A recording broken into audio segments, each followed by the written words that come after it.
Hey there everyone, this is Air. And this is Lit. And welcome back, finally, to the end of 999.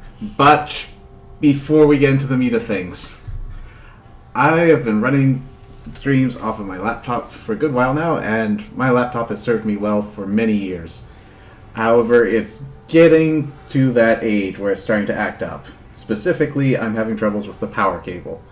So, if the stream suddenly cuts out, that would be why.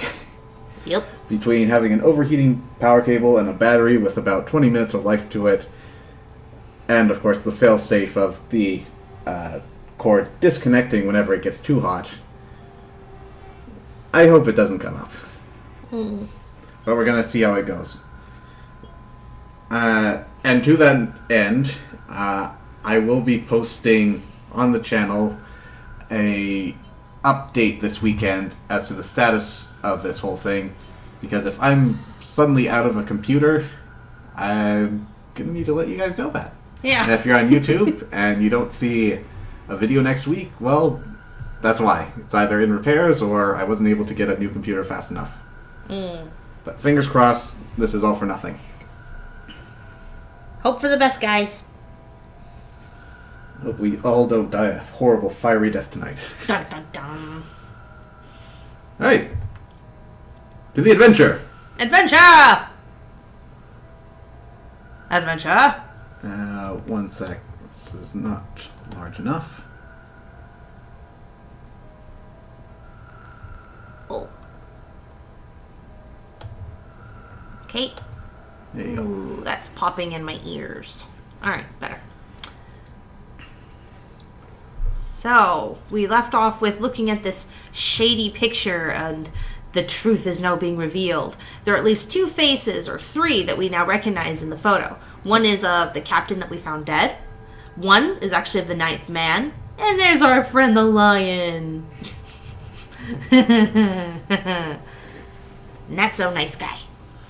Okay, shotgun. Take it away, 7. Frozen Junpei in place. On a snake clover. Let me tell you what happened. Seven hastily drew a shaking hand across his mouth and began to speak.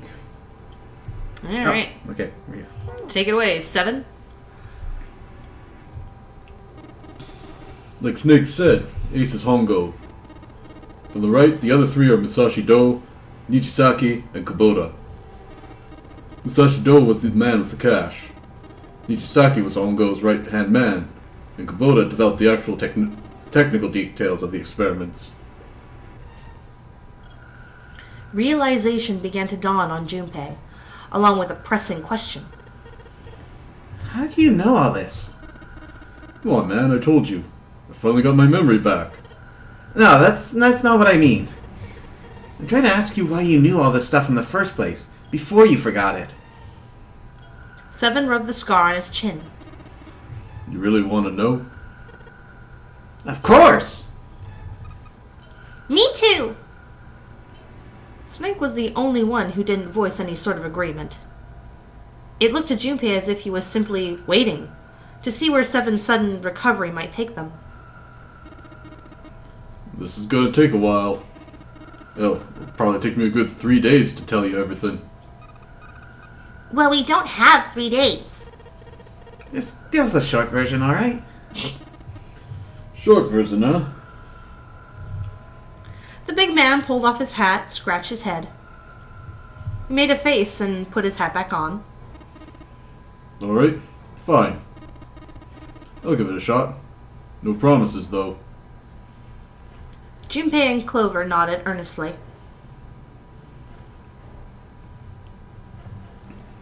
Seven was a lone wolf detective who valued his own code over the rules, doing what was right over what you were told. That was why, on that fateful day, he'd gone with his gut and gone to the wharf that night on a slim lead. It was 9 years ago. The wharf had been dark and cold and foreboding. At the time, he'd been investigating a spat of kidnappings, all of them children. They all had one thing in common, a history of visits to one particular hospital. Thank you, AVG. The hospital had been under the management of Cradle Pharmaceutical, and Seven's investigation had turned up evidence that Cradle had been involved in the kidnappings. After a little persuasion, he managed to finally get a real lead from someone inside Cradle Pharmaceutical. They told him that night the ship was set to take the children from where they were being held to a large passenger liner docked offshore. Seven had, of course, gone to the wharf. Hidden in the shadows, he'd searched the harbor until at last he found the ship he was looking for. There was a number of human shapes moving near the ship. They were all men in black suits, many of them carrying large bags. The bags. There was something about the way they moved as they were carried. There could be no mistake. There were human beings in those bags. He had moved before he even realized he was going to. Out of the shadows he came, his gun already in his hand. He heard the words, "Don't move," but they weren't his. He felt metal touch the back of his head. "Drop your gun," came the cold voice behind him. "I could kill you right now. It would mean nothing at all. I need only tie an anchor to your feet, and I doubt anyone will see you for perhaps a week or so." "Is that what you'd like? The fish here would be thankful for the meal." With the words, he felt the cold metal thing behind him press against his skull. Slowly, Seven crouched down and laid his gun on the ground. Then suddenly, he felt a sharp pain in his neck. A needle. Was it some sort of drug? As he was thinking about that, Seven felt his face hit the floor. Hit the concrete beneath him. He could feel the chill of it seeping into him.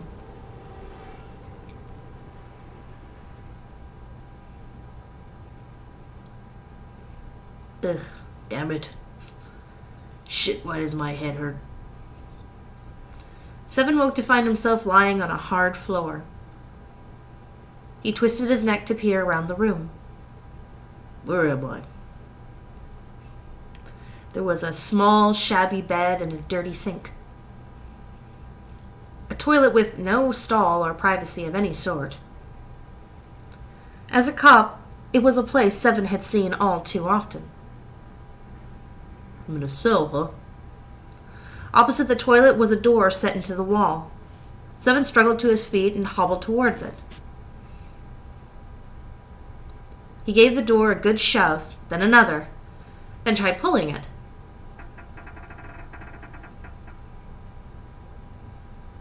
It didn't open. Well, that was about what he'd expected. It wasn't really like someone would put him in a cell and leave it unlocked. He threw himself against the door a few times, but to no avail.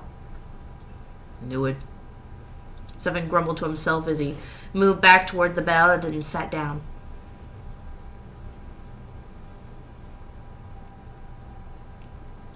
He sat there for a very long time. Just how long, he wasn't sure.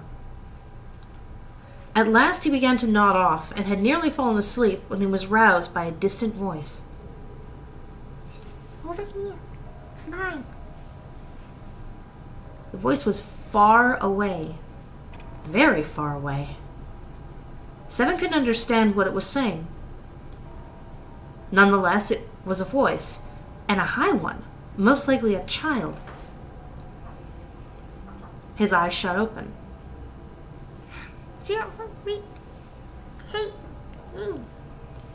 As he listened, he could pick out several different distinct voices. There were at least 5 or 6, possibly more. Where were the voices coming from? He looked around the room frantically. Perhaps the door? No, that wasn't it. What? Go now.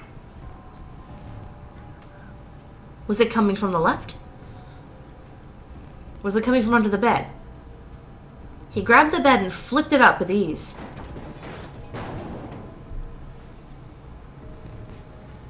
There it was. There was a hole for ventilation in the wall, where the bed had been, covered with a metal grate. Seven lay down on his stomach and peered through the grate. He couldn't see anything, it was too dark. Now that he found it, however, there could be no doubt this was the source of the voices. For a moment he was confused. Why were there children nearby? Then he remembered what the man from Cradle Pharmaceutical had told him. How a ship would take the kidnapped children from the wharf to a waiting passenger liner out in the ocean. Was Seven on that passenger liner? It didn't matter. What mattered was that he he'd find a way to the children. Seven looked at the metal grate. Could he fit through that hole? He stuck his fingers through the grate and grabbed hold of it.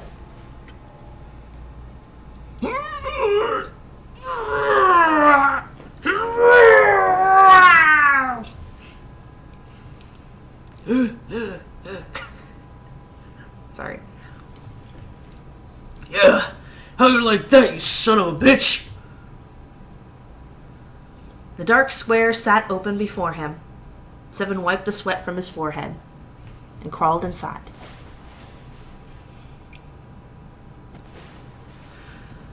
The first section of duct was small. Seven could do little more than wriggle along on his belly. After a time, however, it got a little larger, and even someone as large as Seven was able to crawl along on his hands and knees. He felt like he'd grown from an inchworm to an insect. Not much of an improvement, but it was better than nothing. He began to wonder where the duct would take him when there was a thunderous sound, like a massive metal door slamming shut. Then he heard a voice. Warning. Warning. Emergency incineration command had been acknowledged. Automatic incineration will take place in 18 minutes. Please evacuate the incinerator immediately. Repeat. Emergency incineration command has been acknowledged. The voice wasn't harsh, but something about the calm with which it spoke made it even more terrifying.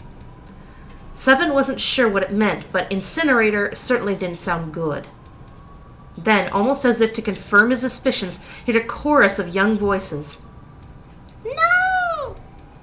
Help me! Many of the voices were simply screaming in terror, mixing with one another to create a single horrifying howl. Damn it! What the hell is going on here?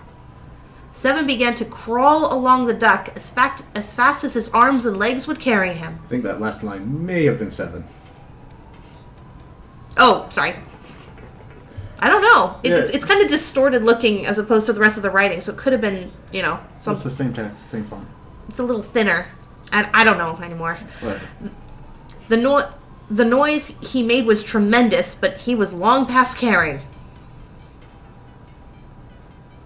A few moments later, a metal door appeared on the left side of the duct. Seven could hear the screams of the children from the other side of it. This was it. He grabbed hold of the handle and threw open the door. The old metal gave away easily before his onslaught. What the hell is this place? The room he was looking out into had a dome for a ceiling and 9 equally sized walls. At the top of the dome was an upside down funnel. It looked almost like a chimney. Then he looked down. There they were. The children he'd been looking for. They stared up at Seven, their cries silenced for the moment, by surprise and fear. Whether they were scared of the room or him, Seven couldn't tell. It was certainly possible that they were frightened of both. Not that I can blame them, running into a mug like this when they were already scared shitless. He permitted himself a short snort of a laugh and then turned to the children again. Don't worry, kids. I'm not your enemy. I'm one of the good guys. Not a single one of them moved. Except for one. He was a boy, slightly older than the others, in a private school uniform. Who the hell are you? As he spoke, he took a tentative step forward and gave Seven a suspicious look. I'm a detective. I'm here to rescue you. The moment the words were out of his mouth, he could see the children relax. How are you going to help us? The boy in the uniform asked. Where's the exit? Seven responded. There isn't one. The doors we came in, though, won't open. And the door over there... He cut himself off, considering something, and then continued. Anyway, there's no point. We can't all get out of here. Typo. Yeah. Can't all get out of here. we all can't get out of here. We're gonna be burned to death. Burned to death? Can't you hear it? The voice that said incinerator is gonna start up soon.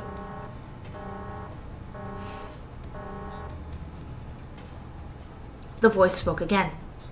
Automatic incineration will take place in 15 minutes. 15 minutes. They only had 15 minutes. Seven looked back down at the children. It was a good 20 or 30 feet to the floor. There was no way he could pull the children up. That was when he made that was when he had an idea. Wait, right there! I'm gonna be right back. What? Well, where's he going? Are you just gonna leave us here? Seven did his best to smile, what he felt was a reassuring smile. Don't worry, alright? I'll be back, I promise. Just stay calm and wait right there, got it? He didn't wait to hear them respond. There wasn't time. He ran, as fast as a man could run on his hands and knees. Before long, he was back in his cell. He was back where he had started, but he had a plan. There was something there that he needed. As soon as he finished, he dove back into the duct and took off toward the incinerator. Sometimes you just need to have a bathroom break. Sorry to keep you waiting, guys. Leaning out of the door duct, Seven lowered down the rope he brought to the floor of the incinerator. Back in the cell, he torn the bed sheets into strips and tied them together to make a rope. Like Seven himself, it wasn't very attractive, but it got the job done. Alright. Just tie that around yourself, okay? I'll pull you up one at a time. Right! Huh? Wait a sec. That was when he noticed. Sorry. There were Moria before. Where'd the rest of you go? The boy in the uniform answered. I let them go on ahead. We opened the number 9 door and they left. What? You're telling me you opened that door? That's what I said. What the hell are you doing here? We couldn't go with them. Why not? Look, the only people who can go through the numbered door...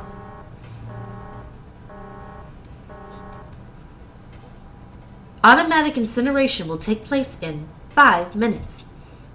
The voice reverberated against the walls of the room. Look, that can wait, all right? Just get us out of here. Right. Seven grabbed a hold of the rope. First up was a girl with a ponytail.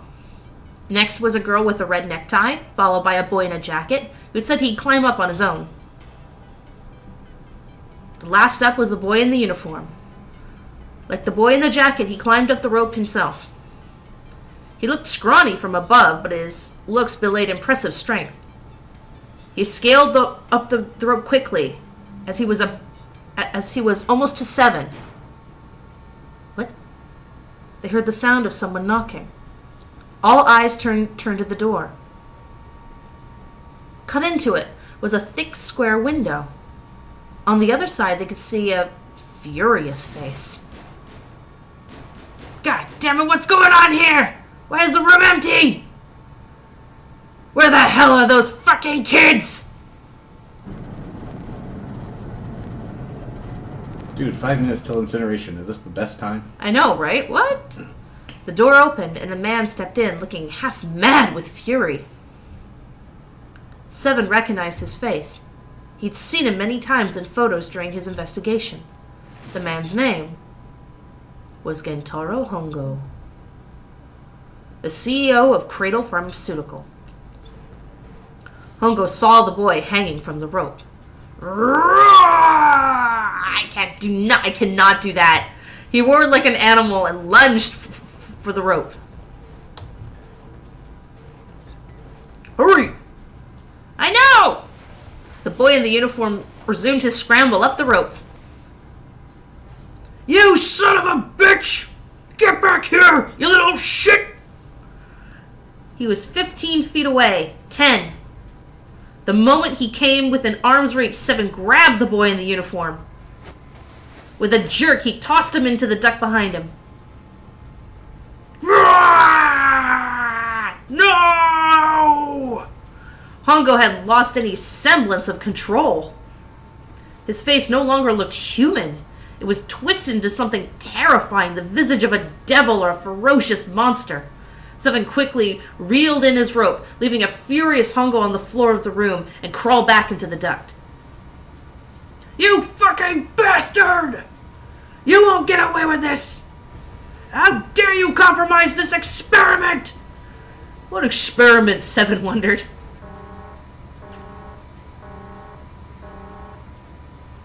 Automatic incineration will take place in 1 minute. Hey, old man! What the hell are you doing? Hurry up! It was the boy in the uniform. 7 tossed Hongo a taunting salute and then pulled the door closed. Later, there was no point going back to 7's cell, so they continued down the duct in the other direction. After 30 feet or so, another duct met theirs, heading down. They nodded at one another, then turned to slide down the duct. A short time later, they crawled out of the duct to find themselves in a narrow hallway. There was a door on each side of it. The one on the left was a normal double door. But the one on the right was a familiar thick metal door with black and yellow stripes and a device next to it on the wall. On the door was a plate that read incinerator. Then, that's where we were? Yeah. Oh, sorry. Which one? Who's who? I don't know. This is That's 7, and this is boy. Oh, so he knows the guy's name. Okay. Yeah, Hongo might still be there. It looks like it's been shut off, though. Wait, what if he's still in there? Yeah, that's not good. Ugh. 7 grunted. Fine. The other door. Go to the other door, hurry. The children began to run, with 7 falling close behind them. On the other side of the door was a large spiral staircase. Run, 7 shouted. They didn't need to be told twice. Up and up and up they went. Their feet pounded against the steps. Their arms churned the air. Round and round and round they went like a human tornado. The stairway kept going. They passed a couple of rooms that looked to be dance halls. Then the boy in the uniform spoke. Something's up. Akane's not catching up to us. Akane? My kid's sister. The girl with the red necktie. Akane, that was strange. Seven didn't remember seeing that name in the list of children who'd gone missing. Hey. Hey, Akane! He cupped his hand around his mouth and yelled. There was no response. Maybe we outran her. Suddenly the boy in the uniform stopped short. Seven stopped too, as the boy in the jacket and the ponytail girl. When did we do that? When we passed a couple of big rooms on the way here. Maybe she took a rest on one of them.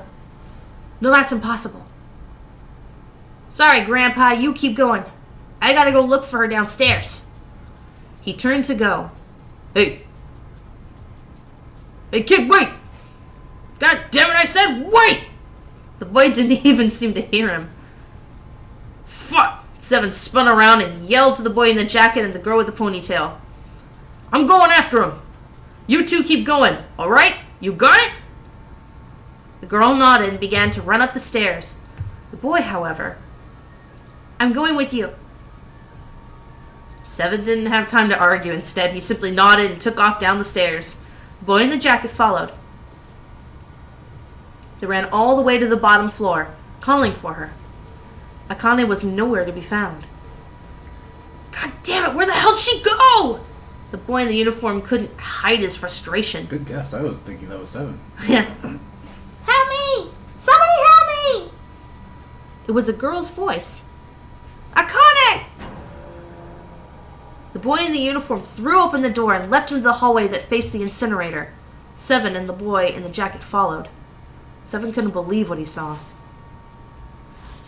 Hongo grabbed Akane by the arm and was doing his utmost to force her into the incinerator. Come on, damn it, move! No, I don't want to! Let me go! Please. I was like, fuck. sorry. Akane, language! I'm sorry. There's so many voices! Sheesh! Help me out here! Please let me go! She had planted her feet squarely on the floor and was doing her best to get away, but Hongo was much larger than she was. She wasn't going to win. Akane! The boy in the uniform shouted. He roared with anger and charged toward Hongo. I think that, yeah, like, it's like, You came back! yeah. Ha, you're too late, idiot.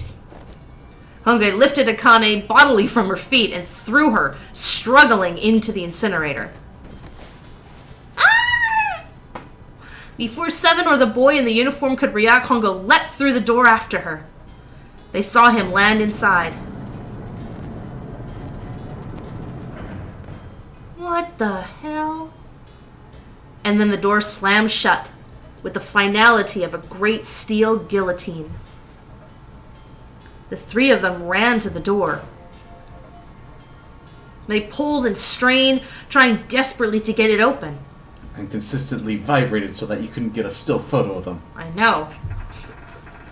I don't know which one is doing this, but who cares? Fuck, it's no use. The goddamn thing will move an inch.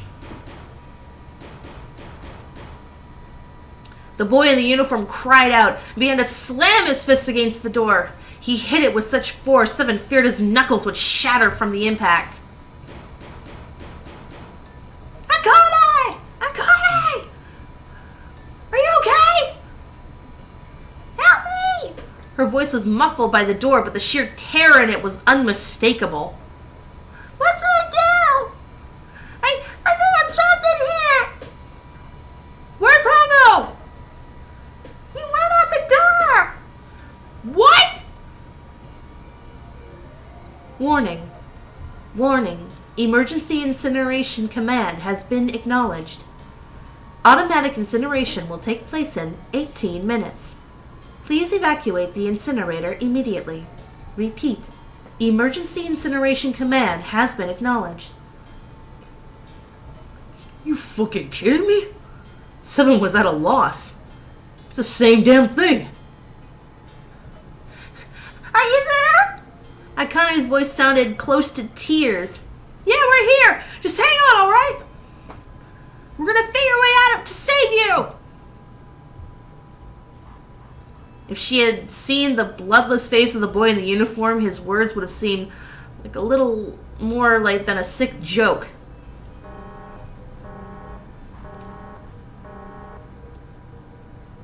Automatic incineration will take place in 17 minutes. Please, help me. I'm really, really scared. I don't want to die. Please, I don't want to die. I don't want to die. It's gonna be alright. I'll figure something out. I promise. I promise, okay? You hear me? I promise. They could hear her muffled sobs from the other side of the door. The boy in the uniform tightened his fists. His knuckles were bloodless white. Seven could tell that he was holding back tears of his own.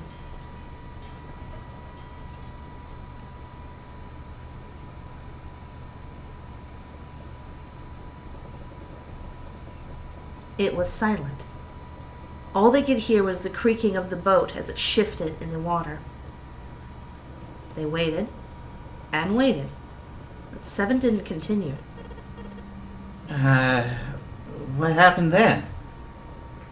Jubei couldn't wait any longer. He had to know. Seven looked at the floor. Come on, man. Put yourself in my shoes.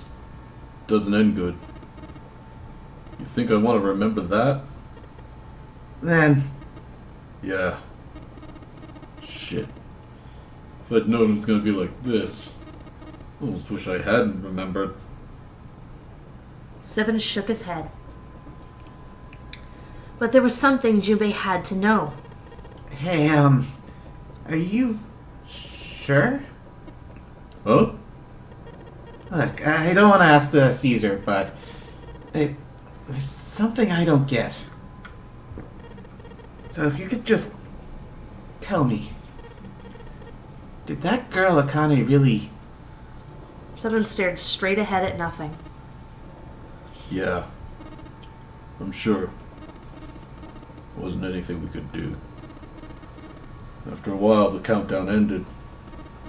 We heard something burning.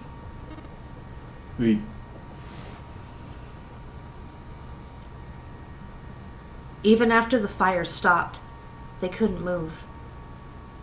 Seven and the boy in the jacket simply stood there where they were, frozen. The boy in the uniform collapsed, falling to the floor in a jumble of limbs like a puppet whose strings had been cut. A few more minutes passed. The door opened.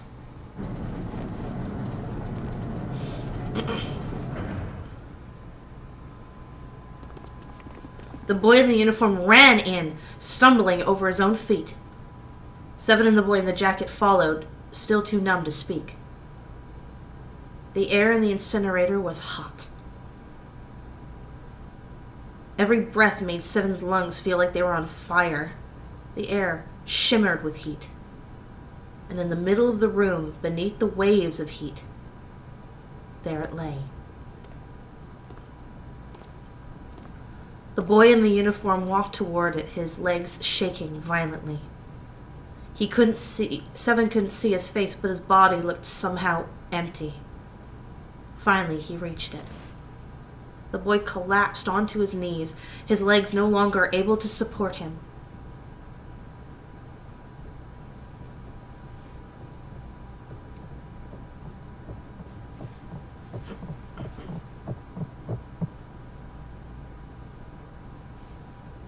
I'm not going to read that.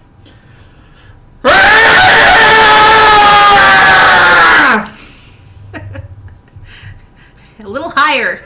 A little higher. Remember, he's young. Oh, well... Jubei felt a cold lump form in the pit of his stomach. The feeling of sickness, anticipation washed over him. He could feel his body shivering. He desperately did not want to know the answer. He feared he knew already. But he had to ask. He had to know for sure. Can I ask you one more thing? What? The girl, Akane. What was her last name? What does it matter to you? Just tell me, okay? Please. Seven looked at Junpei curiously and ran a tongue quickly over his dry lips. Kurashiki. Her name was Akane Kurashiki. Okay. Something inside of Junpei stopped. He had no more words left. He had no more Junpei left. He was just a shell of flesh and bone. Seven turned to Snake. You were there that day, weren't you? The tall kid in the jacket. It was you, wasn't it? Yes, it was. You're correct, Detective. Junpei's mind was blank, withdrawn from the world. Somehow, far away, he couldn't hear Seven and Snake talking. Don't misunderstand me. I told you before how Zero threatened me. There's nothing I could do. I couldn't say anything about what happened 9 years ago. So you're saying you're not working for Zero, right? Of course not. Clover? What about you? Hey, come on! You really think I'm working with Zero? I told you before, you idiot. I was in Nevada, in Building Q. I did hear that a detective rescued the kids on the boat, but I didn't know it was you. Surprise seemed to be genuine. Seven regarded Clover for a moment and rubbed his chin thoughtfully. Well, I guess I believe you. Clover nodded. Alright, let me ask you another question. He stuck his hands into his pockets and took a few steps.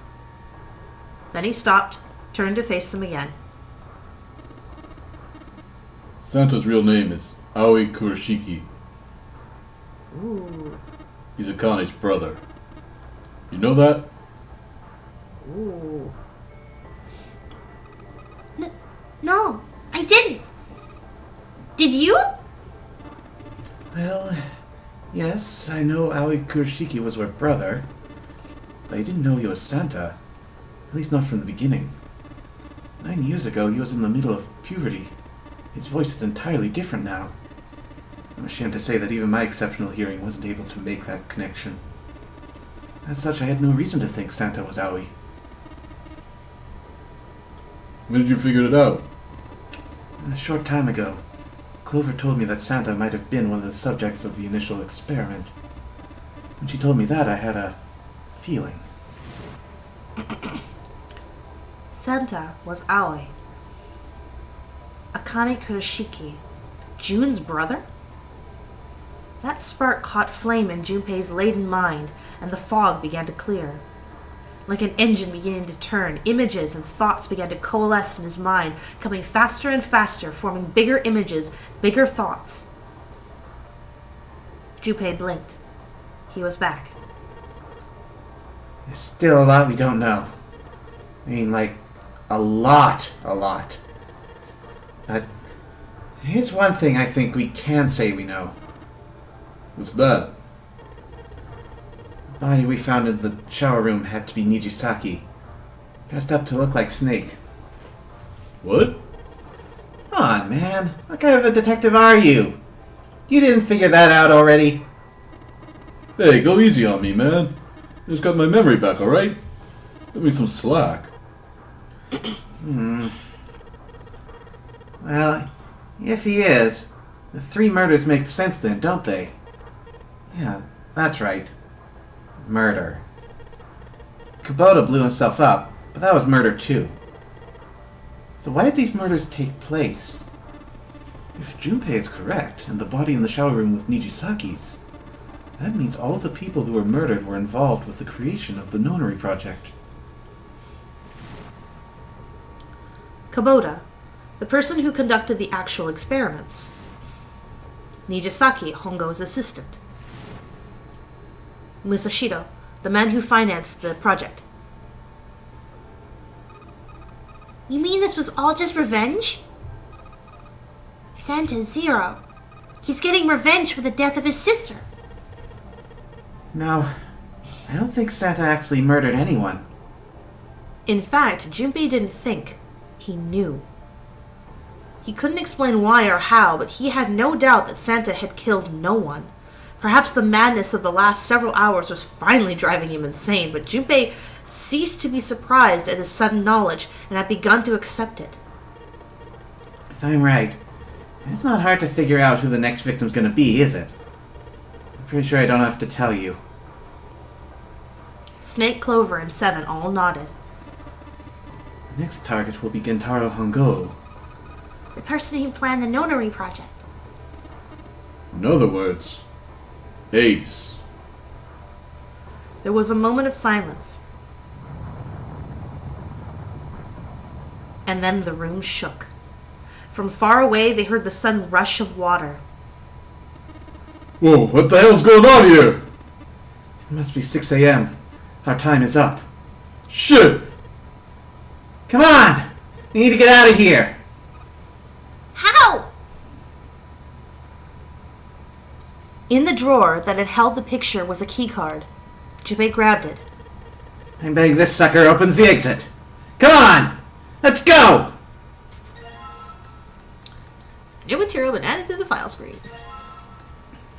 Keycard 0! Okay.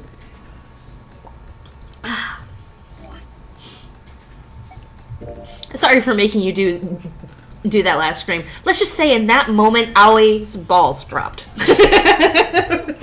Along with everything else inside him. Yeah, let's go with that.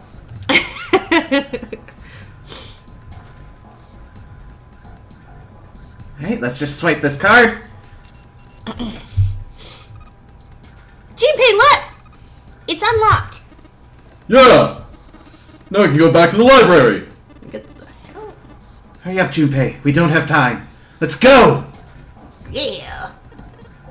Alright, let's go! Okay, how many times are we going to say that? Can you imagine standing there and they're all saying let's go and none of them have moved? Just like saying that to each other. The door opened and they stumbled into the library. The shaking had stopped, but they knew the danger hadn't passed. They ran across the hallway, straight for the large metal door. Man, all these books are gonna get it. Oh no, those poor books. Next to the door was the Uranus card reader. Here we go. They slid the car key through and the door rumbled open. Out of the library and into the hallway they ran. At the end of the hallway was a door. Junpei reached into his pocket and pulled out the key as he ran for it. The key he put into the lock was the Neptune key. He turned it. The lock clicked. As one, they shoved the door open and poured through it. In front of them was another great metal door. Above it was a metal plaque. Damn it! He read incinerator. This again. So this is the incinerator. This is the first time I've seen it from this side, but yeah, I think so. And there ought to be a lever near the door. Yeah, right here. Junpei ran up to it. Pull that, and the door should open. Got it! As he spoke, he pulled the lever.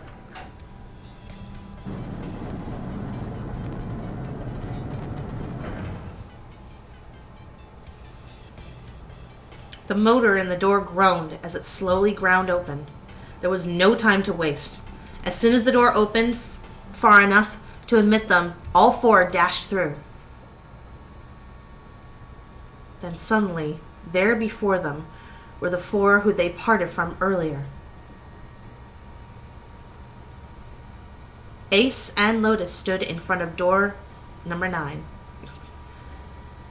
Ooh, dear. Santa was curled into a ball against the wall of the incinerator, holding his stomach. And then there was June. She sat slumped against the wall, exhausted.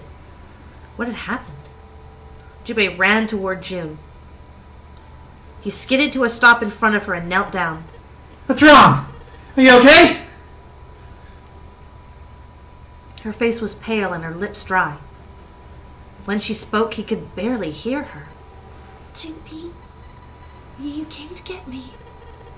Of course I did. I made a promise. I'm so glad you're here. So glad. She mumbled the same words over and over, weakly. Junpei could feel his heart breaking. Hey, what happened to you? I'm fine. I just fainted. I wasn't feeling very well. I'm feeling a lot better now, though. Are you sure? Yes. I just needed to rest a little longer. I'm sure I'll be fine. You shouldn't worry about me. She was looking toward Santa. Junpei turned to look as well. Santa grimaced, his face contorted in pain. Seven grabbed him by the collar and roared at him. Hey, where is it? Where's the gun? You had it somewhere! Despite himself, a grunt of pain escaped Santa's lips as Seven shook him. I don't have it. I got sucker punched and I took the gun. What? Who took it? Isn't that obvious? I took the gun. Great. Here we go again. Ace! He did indeed have the revolver in his hand. It was pressed against Lotus's temple. Wait a minute, has he been doing that the whole time and they didn't notice? Ace had her pinned to him, the other arm, and she was shaking visibly. Her fiery attitude was gone, replaced by fear. She didn't dare speak. There was sweat on her forehead, and when her eyes weren't flickering up to the gun pressed against her, they seemed to be desperately wanting to say something. Just what the hell do you think you're doing, Ace? Maybe I ought to say Kentaro Hongo, CEO of Cradle Pharmaceutical? Seven's deep baritone rumble shook the walls. Ace sneered.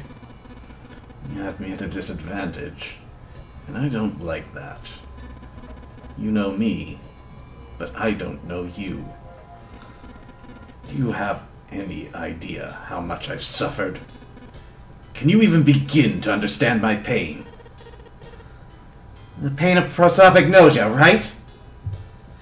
Junpei's voice was casual. Or at least was trying to be. Another irritating insect. And how do you know that, Junpei couldn't say. He just knew. Another unexplainable mystery. No matter. If you don't want to answer, it makes no difference to me. This is a waste of time anyway. It's time for me to go. Behind Ace, Junpei could see red. Oh, sorry, the red. And he was seeing red, too. It was placed in the small indentation on the wall. Quickly, Ace placed his hand on the scanner. It beeped, and he forced the Lotus's hands onto it as well. Then at last he reached into the pocket of his jacket and pulled something out and pressed it to the panel. The third asterisk appeared on the red. The thing he had used for the final verification of the bracelet with the number 9. It had belonged to the first man to die, Kubota. 1-8-8-8-8. I believe I've won this game. His smirk made Junpei's blood boil. I've had quite a time playing with you. I must thank Zero, I suppose. Wait. Something about the way he'd spoken. Did Ace not know who Zero was? Junpei's eyes flickered towards Santa. He hadn't moved since they entered the room. Santa was still holding his stomach and groaning as if in immense pain. Junpei wasn't sure if it was real pain, but he wasn't sure if it wasn't either. What the hell did Santa have up his sleeve this time? At any rate, this game ends now. I will escape, and the rest of you will have a slightly less pleasant ending. I suggest you enjoy your final moments. Goodbye. Wait! Ace, of course, paid no heed to Seven's request and laid hold of the lever on the red. With a sickening sense of finality, he pulled it.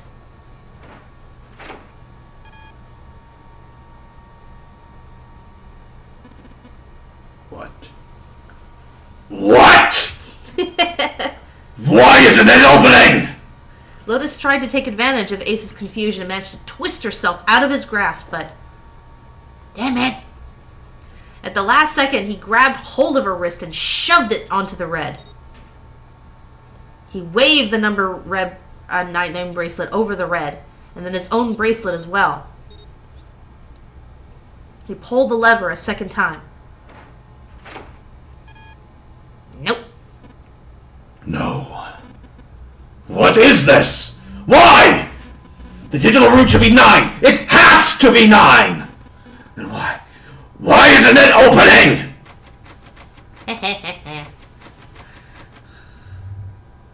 Ace's fury and confusion had overridden all other thoughts. He had set down the revolver. It was just below the red. Seven chose that moment to act. He shoved far faster than a man of his bulk should have been able to, and he launched that bulk straight at Ace. This is gonna be really drawn out. Grrr.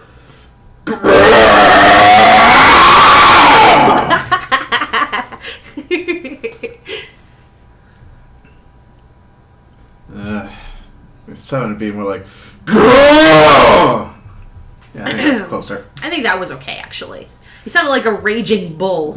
It sounded like that probably hurt as well as worked. It was all over before they knew it. In the blink of an eye, Ace was on the floor. He rolled onto his side, groaning in pain. Lotus ran straight for Junpei. She darted around behind him and stuck her head out, making sure to keep Junpei between herself and Ace. Whew. That was close. Too close. Thank you, Seven. Don't mention it. Seven stood over Ace, his breathing slow and heavy. Just one punch ain't enough for this piece of shit. For what he did 9 years ago, I gotta rip him to pieces. If a suspect can't talk, they ain't much good. Once he's locked up in a cell, we're gonna have a little chat. 9 years ago. Then you must be... Yeah, you finally figured it out. Dumbass. Ace planted his hands on the floor and shook his head. Junpei walked toward him. He stopped and looked down at Ace with pity on his face. Ace. You killed Kubota, Nijisaki, and Musashi Do. Didn't you? Wait. Nijisaki? He peered at Junpei, genuinely confused. Another typo. Alright. You don't know yet. Alright, we'll just go through them in order then. Let's start off with Kubota. You talked to Kubota and managed to convince him to go into door 5 alone. You killed him without making it look like you killed him. The way I figure it, you had 4 motives. 1. In the Nonary game, the number 9 was dangerous. Whoever had the number 9 bracelet could join whatever team they wanted. You could add 9 to any number, and the digital root wouldn't change.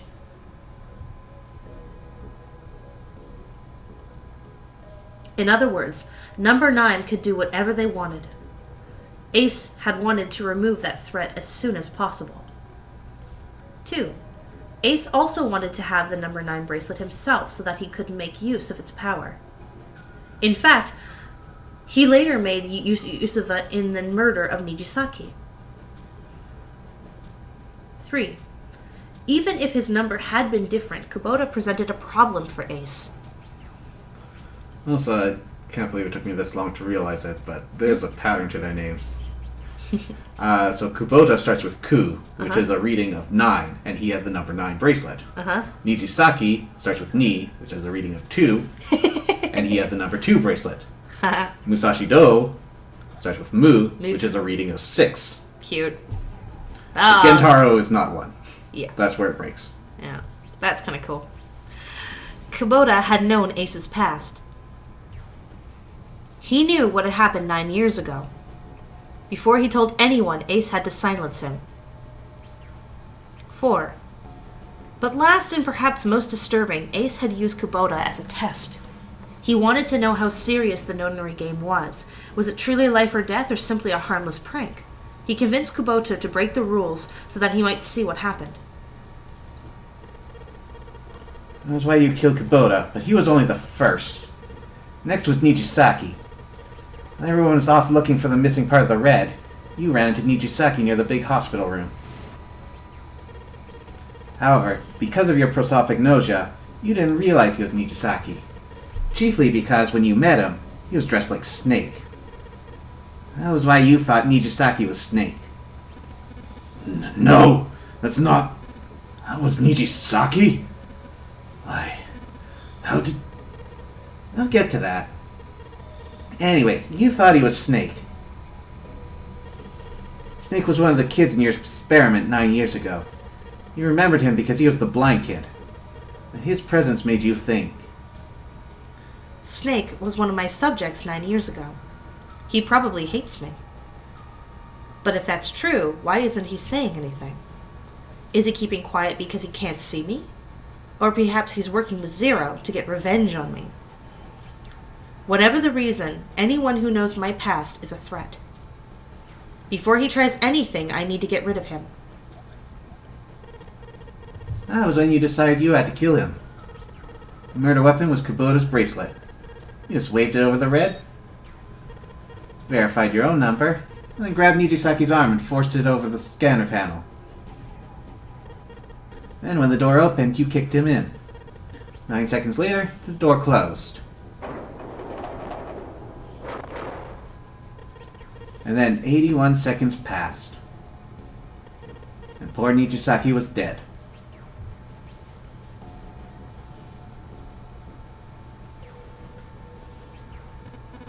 And you mean to say Snake is still alive? Sorry to disappoint you, but I'm good as new. Thank you for killing the wrong man, but I can't say I like knowing that you wanted me dead. Although to be honest, even if you hadn't tried to kill me, I would still hate you very much. Well, I wouldn't blame you. Ace's self-derision was frustrating. But Junpei kept his emotions in check and continued.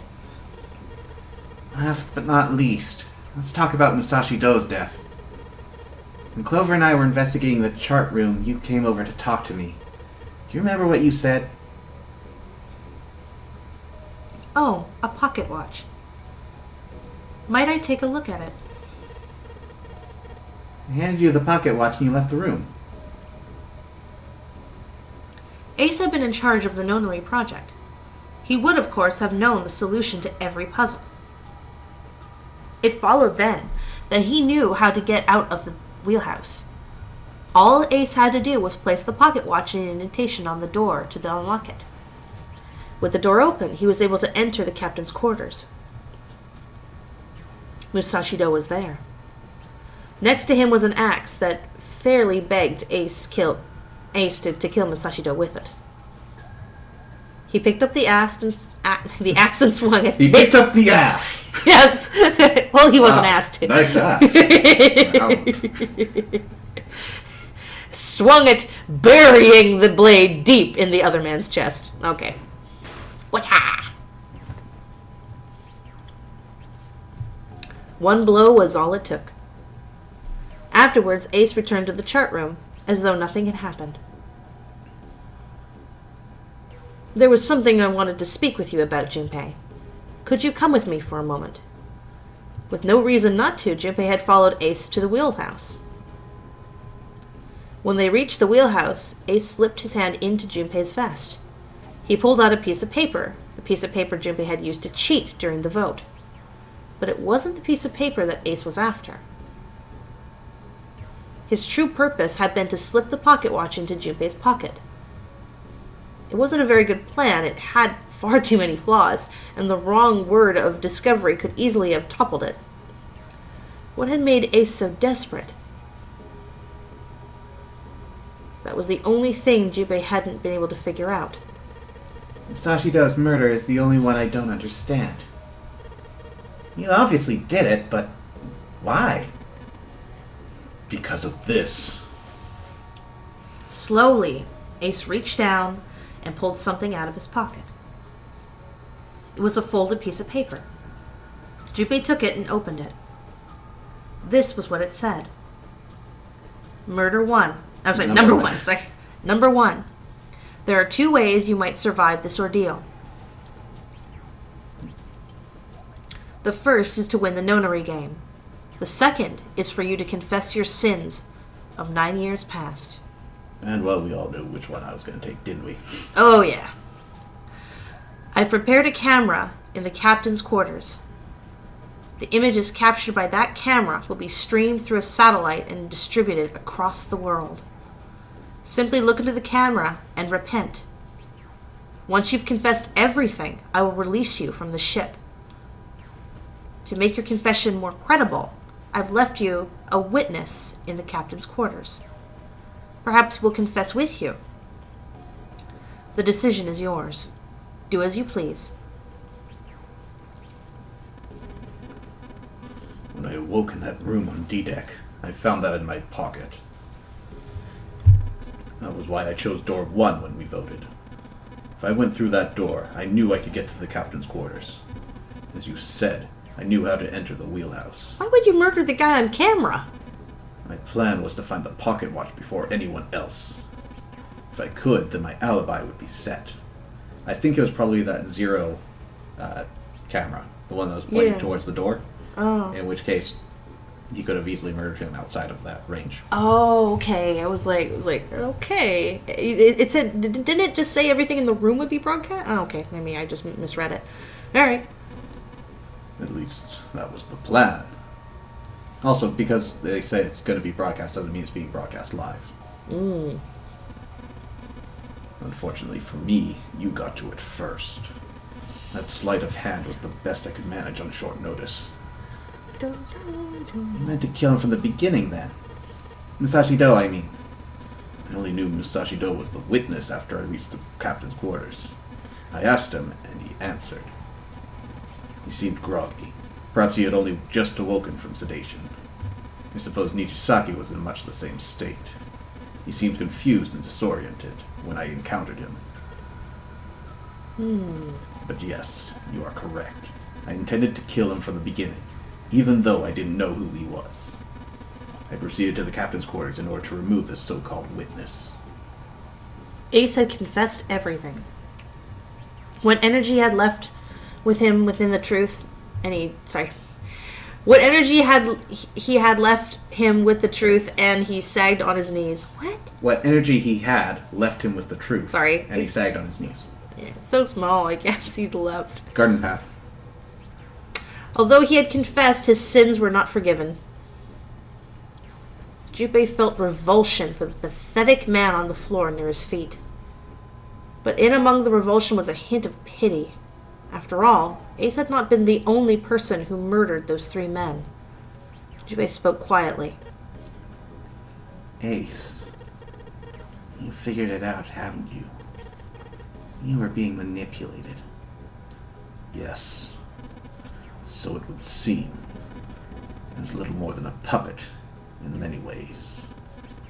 Everywhere I went, everything was already prepared. The Reds in the large hospital room were dismantled. Nijisaki was dressed like Snake. There was an axe in the captain's quarters. Musashi Do was delirious from the anesthetic, so he couldn't fight back. Nijisaki as well.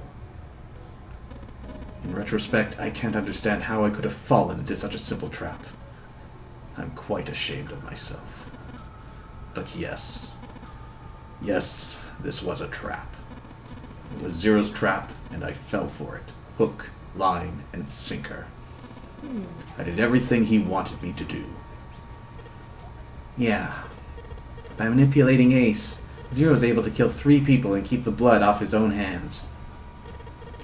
All of this was revenge for what happened 9 years ago. That's why this nonary game happened. Am I right, Santa? Jubei looked over at Santa. As Junpei spoke, he stood up, his legs still shaky. Huh? What the hell are you talking about? I don't know any... Ain't no point trying to play dumb anymore, Santa. Actually, guess I should call you Aoi Kurashiki, huh? Seven's face was sad as he spoke. My memory came back, kid. You're Aoi Kurashiki. No doubt about it. Never thought I'd be back in this room talking to you. But hey, guess it was all part of your plan, right? After all, the person who planned the Nonary game this time around was Zero. And Zero's you. Looks like you really do have your memories back, huh? Santa's smile was sarcastic and something else. Well, I guess there's no point in hiding it then, huh? Yeah, you got me. I'm Aoi Kurashiki. I was one of the kids in the Nonary game 9 years ago. I made it out. So did Snake over there. There's one thing. No, I guess there's 2 things you got wrong. Number 1, I ain't Zero. Ooh. What? Wait, what? Sure, I was helping Zero out. I'm really more of an assistant. Like a secretary. An assistant's only an assistant. I didn't come up with all this. All I did was follow Zero's orders. Then, if you're not Zero, who is? Calm down there, Junpei. Didn't I say 2 things? You made one more mistake. Junpei, you just said... All of this was revenge for what happened 9 years ago. That's why this Nonary game happened. But that's not it. Revenge isn't the only purpose. There's another reason you guys were playing the Nonary game. To save someone. Save someone? Right. You were brought here to help my sister. To save Akane. What the hell are you talking about? Akane Kurashiki died 9 years ago in this room. It was there, I saw it. Suddenly, Seven froze. His eyes went wide as dinner plates, and he spun around toward June. Junpei followed his gaze. She was gone. Where June had been, there was nothing. What the hell? Where is she? Where's Akane Kurashiki? Seven began to mumble to himself, a strange series of words strung together as if his mind wasn't functioning properly. His face was twisted with effort, as though he were struggling with something they couldn't see. He gritted his teeth and pressed his hands against the side of his head. My head feels like it's gonna pop. He groaned and fell to his knees. Seven! What the hell's going on? I don't know. I swear to God, my head feels like it's about to explode. From somewhere far away, they all heard a deep, heavy noise. It sounded like a tremendous wheel slowly beginning to turn. Santa seemed to have entered an almost trance-like state. His words were calm and measured. What was the Nonary project? I'm sure you know already, but I'll tell you one more time. It was a project designed to test a particular phenomenon. Now, what was that phenomenon? Telepathy! For 2 organisms to communicate with one another in the absence of physical contact. The morphogenetics field theory. Could human beings use these invisible fields to exchange information? That was what this experiment was conducted to determine. There are 2 separate locations. One was the Gigantic, and the other was a building in Nevada called Building Q. Building Q had been built to replicate exactly the interior of the Gigantic. 9 children trapped in Building Q were faced with numerous puzzles, copies of identical ones of the Gigantic. They were told to send their answers into the morphic field set and transmit them to their brothers and sisters on the Gigantic. Oh. The transmitters were put in Building Q, and the receivers were put on the Gigantic. Each sibling pair was supposed to be split up, but there was a mistake. Akane was a transmitter. She should have been in Building Q. However, for some reason, she was placed in the Gigantic with the receivers like me. Perhaps she was mistaken for someone who was supposed to be in Group A. Whatever the case, Akane ended up on the Gigantic. I think I've told you enough. You get it, don't you? I'm pretty sure you know where this is going, Junpei. Where this is going? Don't play dumb. You know things you shouldn't. Things you couldn't. How did you know Ace had prosopagnosia? How did you know why Ace wanted to kill Kubota and how Nijisaki was killed? Were you surprised when you found out Ace was Hongo? And what about the coffin Snake was trapped in? How the hell did you open it? Well, that's... The answer to that is easy. He knew because I knew. Junpei was receiving information that I sent to him through the morphic field set. It's simple, really. How do I know the alternate futures, then? Imagine a river that splits in two like an upside-down Y. The river flows from the top to the bottom, from a single stream into two branches. It only flows in one direction. It can never flow backward. Information is the same way. It moves from the past to the future, but never flows backward. That's why people at the river's source in the past will never know what goes downstream in the future. But the people downstream will never know about one another either. Information only flows along the path of the river. But I'm different. I can manipulate the morphics field set to pluck knowledge from the future.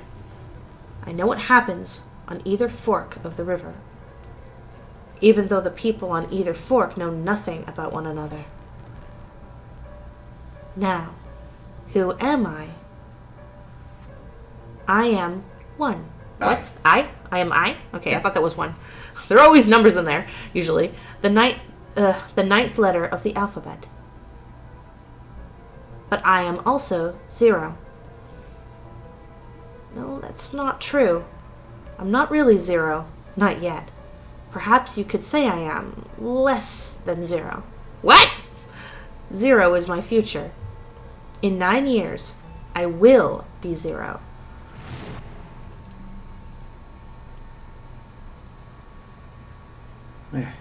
Where'd she go? June. Oh, Akane! Where'd you go? Santa? Santa!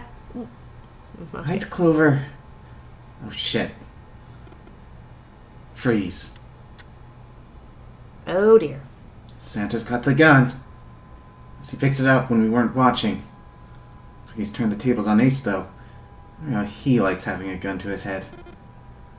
Get up. Ooh. Sure isn't about to take that gun off him for a minute, is he? Ace isn't putting up any kind of fight. I mean, I don't think I would either, but he just looks drained. I guess he's going for the door, huh? Doesn't need to verify to go through that door, but... What's your plan, Santa? What are you doing? Can't get through any numbered doors with just 2 people. What the hell is he thinking? Didn't I tell you? I'm Santa Claus. It's time for me to go make a wish come true. That's it?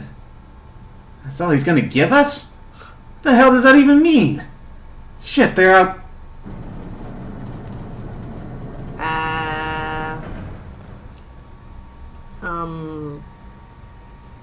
Yeah, now the gate's shut. Looks like the rest of us are stuck in here. Great. Well, looking at me, at least 7's headache's gone. Seems to be alright. I guess there's no harm in trying. Let's see if this door still opens. Damn! It looks like this door isn't opening anytime soon. You mean we're trapped? So it was the seam. What the hell is Santa trying to do? Oh my gosh. Oh my gosh, what? Have you considered where we are? There can only really be one thing Santa would do now. No. No, you can't be serious. Oh, but he is! Shit. You gotta do something.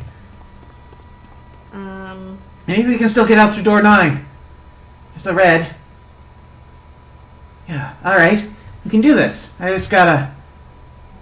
No, it's not gonna work. There's no way. 5 of us can't open this door. Nope. Is there any combination that'll work? Jinbei, can I borrow your pen and notebook? Sure, why not? I don't think I'm gonna need them. Ever again. Well, she certainly looks purposeful.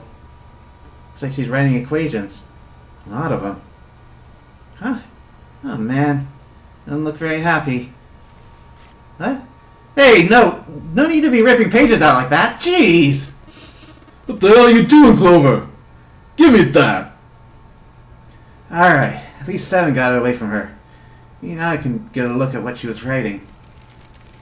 Let's see. Okay. 18. Shit. There's no other way? Lotus. Looks like she'd figured it out, though. Man, this is just too cruel. It's okay. Lotus. Come Come on. Sorry. Come on. No, we can't do that.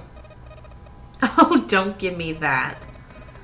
I'm sure you'd love to get rid of me.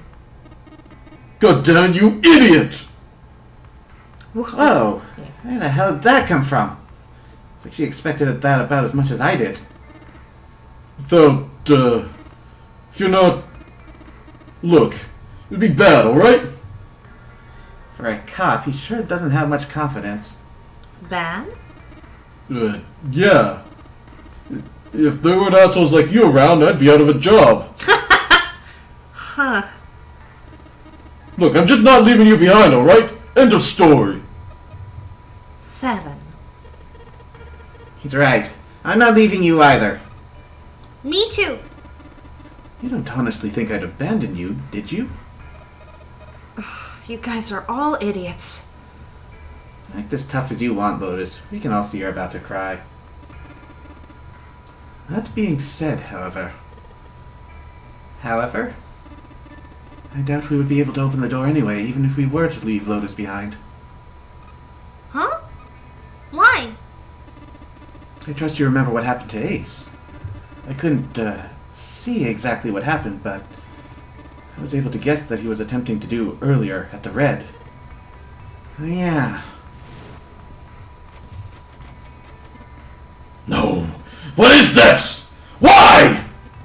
The digital route should be 9. It has to be 9. And why? Why isn't it opening? Just to see, why don't we give it a shot? Give it a shot? Yes, that is what I said. 18.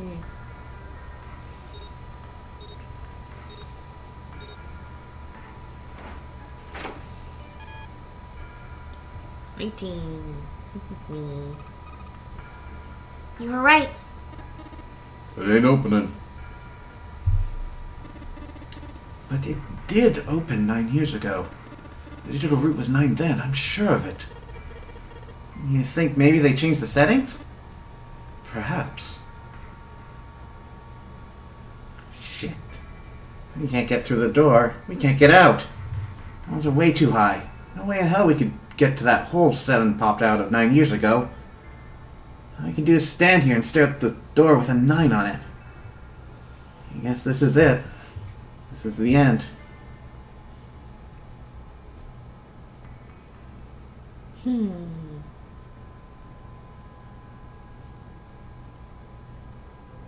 I was watching. I had watched everything that was reflected in his eyes. I was listening. Every sound that vibrated in his eardrums I heard. Smell, taste, touch. I felt everything he felt. I knew. I knew everything about him. What was he thinking? What he was feeling? What he was sensing? All of his feelings and worries and fears became mine. My mind, my consciousness was inside of him. Through the morphic field set, we were resonant, and we were as one. I was him, and at the same time, I was an observer. It started with a tremendous noise like a clap of thunder. That was approximately 9 hours ago. A bomb had gone off on the ship we were on. That was when my resonance with him began. My resonant event melted into him and we became one inside of Junpei. Somehow I found myself in Junpei's mind, 9 years in the future. But I didn't lose myself. I was living in 2 realities at once. One was the present, and the other was the future. Perhaps you can think of it as 2 movies showing on the same screen at the same time. Eventually, it becomes difficult to separate them and determine which movie is which. However, if I concentrated, I was able to focus on one or the other. That was why I was able to grasp what was happening in front of me. Come on! Over here! That was my brother, Ali. He was screaming. I followed him. Around me were 7 other children. They all looked like they were about my age. Come on! Hurry up! We ran down a long, straight hallway and burst into the large hospital room.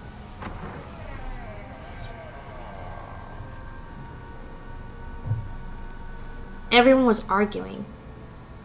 2 of the boys got in a fist fight. A girl watching them began to cry. "I want to go home," she cried. "I want to go home." Another girl slapped the crying girl and glared down at her. It has been 2 hours since the nonary game began. We were starting to fall apart.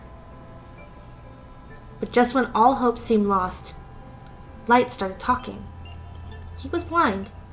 9 years later, we would call him Snake. "Hello, everyone. Yes, could you come over here for a moment?" He was older than most of us, and his voice had authority and dignity. The fights died down, and we gathered around him. "I have a little sister. She's very important to me. Right now, she's over in Building Q and is desperately trying to send information over to me. Her name is Clover, and today is her 9th birthday." As he spoke, he pulled something from his pocket. In his hand were 9 4-leaf clovers. "I was going to give these to her as a birthday present. I was outside picking them when I was abducted. I'm sure I've already told you, but I am blind. For a man who can't see, collecting 9 of a very specific plant is, well, it's difficult. But my sister means a great deal to me, and I hope that these would show her how much I cared for her. Since it's her 9th birthday today, I thought 9 4-leaf clovers would be appropriate. Every one of you has a brother or a sister in Building Q with Clover. We have to survive. We have to get off the ship. Do you understand? If we're going to do that, there are 3 things you have to remember. We need to trust and love, and we have to have faith in one another. We can all take 3 of those to heart, and I promise that good luck will come our way. Did you know that the leaves and the four-leaf clover mean faith, trust, love, and luck? Those words are leaf words. So if you believe what I've told you, and you understand, then I want you each to have one of these. They're a promise between friends. He gave a clover to each of us, and I took one too. Eventually, he was left with only a single four-leaf clover. He had one last thing to say. Now don't ever forget. So long as you have that, we will always be connected. You understand? When he finished, the tension of only a few minutes before was gone. We were calm. After that, we ran around the ship for a while longer and opened several of the numbered doors until we finally found a door with number 9 on it. In fact, there were 2 doors with 9 on them, and we found them in the chapel. We split into 2 groups and walked through the doors.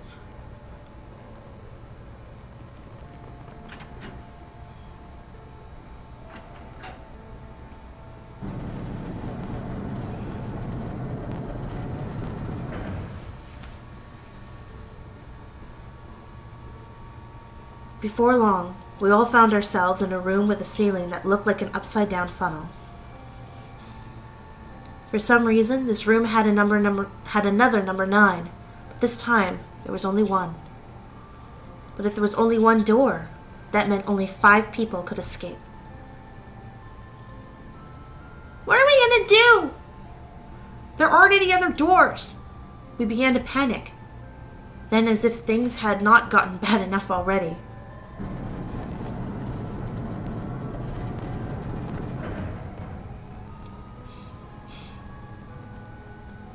Warning. Warning. Emergency incinerator operation had been acknowledged. Automatic incineration will take place in 18 minutes. Please evacuate the incinerator immediately. Repeat. Emergency incineration command has been acknowledged. What? What's happening? What did that thing say? That didn't sound good. My brother Aloy swallowed hard and answered. I think it means this room is gonna burn. Burn. The plaque on the door says incinerator. And that voice said that the incineration's about to start. And incineration means to burn. No! Help me! Abject terror filled the room as everyone began to scream and cry.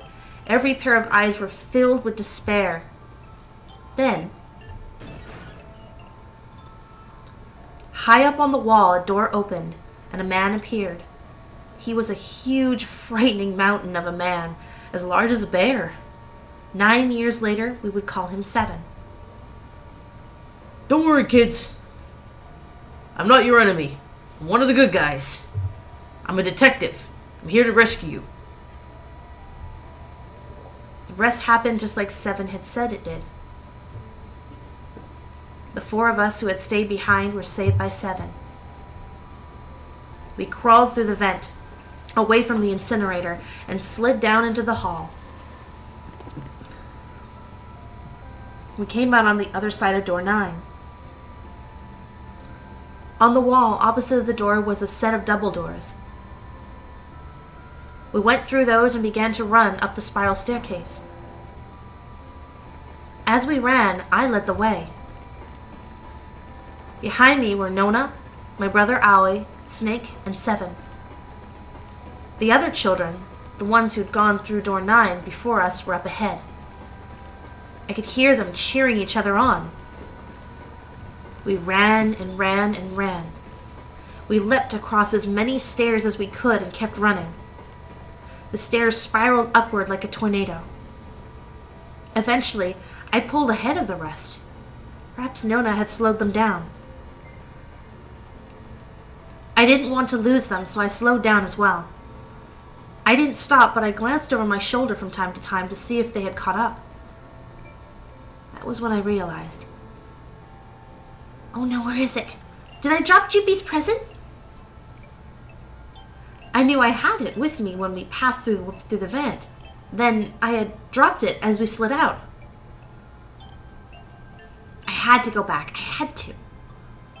But I knew I couldn't tell the others. They would stop me. I was sure of it.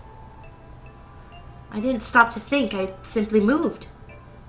I ran to the central hall, the room that connected all the other areas of the ship, and hid in the shadows. And moments later, I felt a run of wind as they ran past me up the staircase.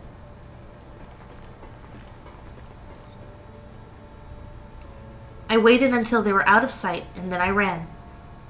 I moved as quietly as I could, down and down and down. Finally, I reached the bottom deck. I ran into the hallway and looked around frantically. There it is! It was just where I thought it would be, sitting under the opening of the vent. I ran over and snatched it up from the floor, but as I ran back towards the stairs, and freedom,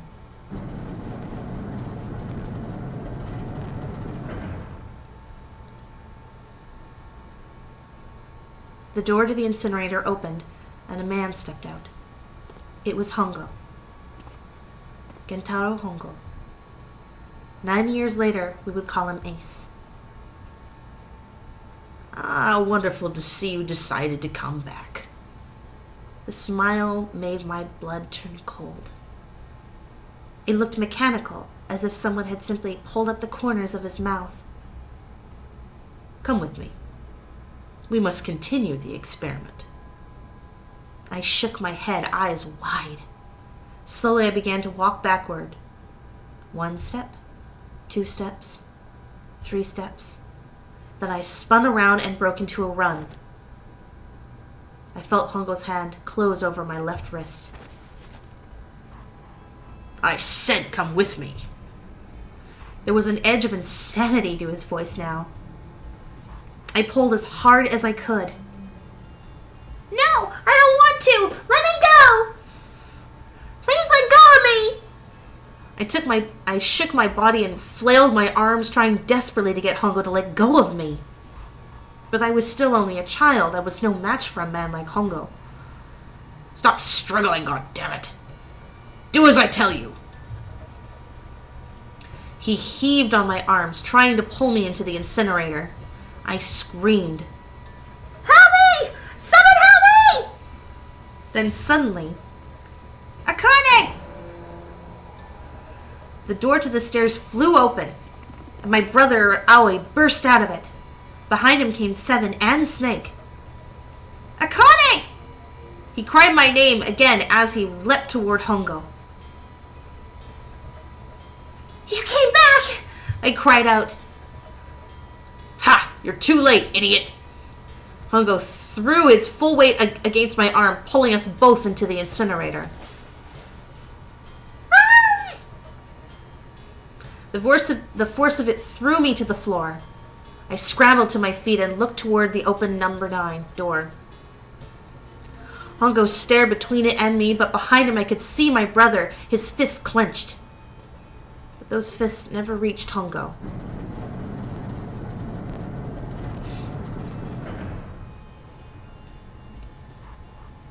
With the cold, heartless screech of metal on metal, the door slammed shut. Hongo glanced at me mechanically, his face registering that there was an object there, but not anything he could consider a human being. Then he turned away and walked to the red that sat next to the door. He reached into his pocket and removed 2 bracelets. He waved them both over the scanner panel. 2 asterisks appeared on the red. He checked the screen, then tossed the bracelets carelessly onto the floor. What was he doing? What was the point? He made no effort to explain himself, of course. He said nothing and walked past me, as though I were nothing more than a rock by the roadside. For a few moments later,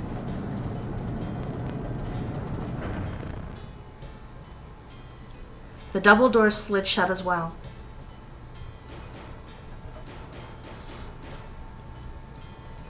Faintly, I could hear someone pounding on the door behind me. I turned around and ran to the door with the 9. Akane! Akane! Are you okay? I could hear a voice from the other side of the door. A worried, frightened voice. Help me! My throat was already raw, but I screamed as loud as I could. My voice echoed lonely around the empty room. What should I do? I think I'm trapped here. Where's Hargo? He went out the other door. What? Then it started again. Warning. Warning. Emergency Incineration Command has been acknowledged. Automatic incineration will take place in 18 minutes. Please evacuate the incinerator immediately. Holy shit! Yeah, I knew that I was gonna say. What? Let me try that again. Holy shit! Yeah, I knew what I was gonna say, but that is one hell of a creepy voice. I knew it. It's starting. Santa started the incinerator. Fuck! Man, I never thought I'd hear that damn voice again after 9 years. What the hell? What the hell? What are you talking about? It's 9 years this and 9 years that, and it's not 9 years something, and then you're talking about some sort of fucking experiments? What in God's name are you talking about? You aren't making any sense. Sorry, Lotus, but we really don't have the time to explain it right now. I promise I'll tell you everything once we get out of here. But automatic incineration will take place in 17 minutes. You know what that means, right? Incinerate means burn. What kind of idiot do you think I am? I know what incinerate means! Well, God damn it. Okay, fine. I won't ask anything else. Talk about whatever you want. But you have to do something for me. 7, figure this out. What?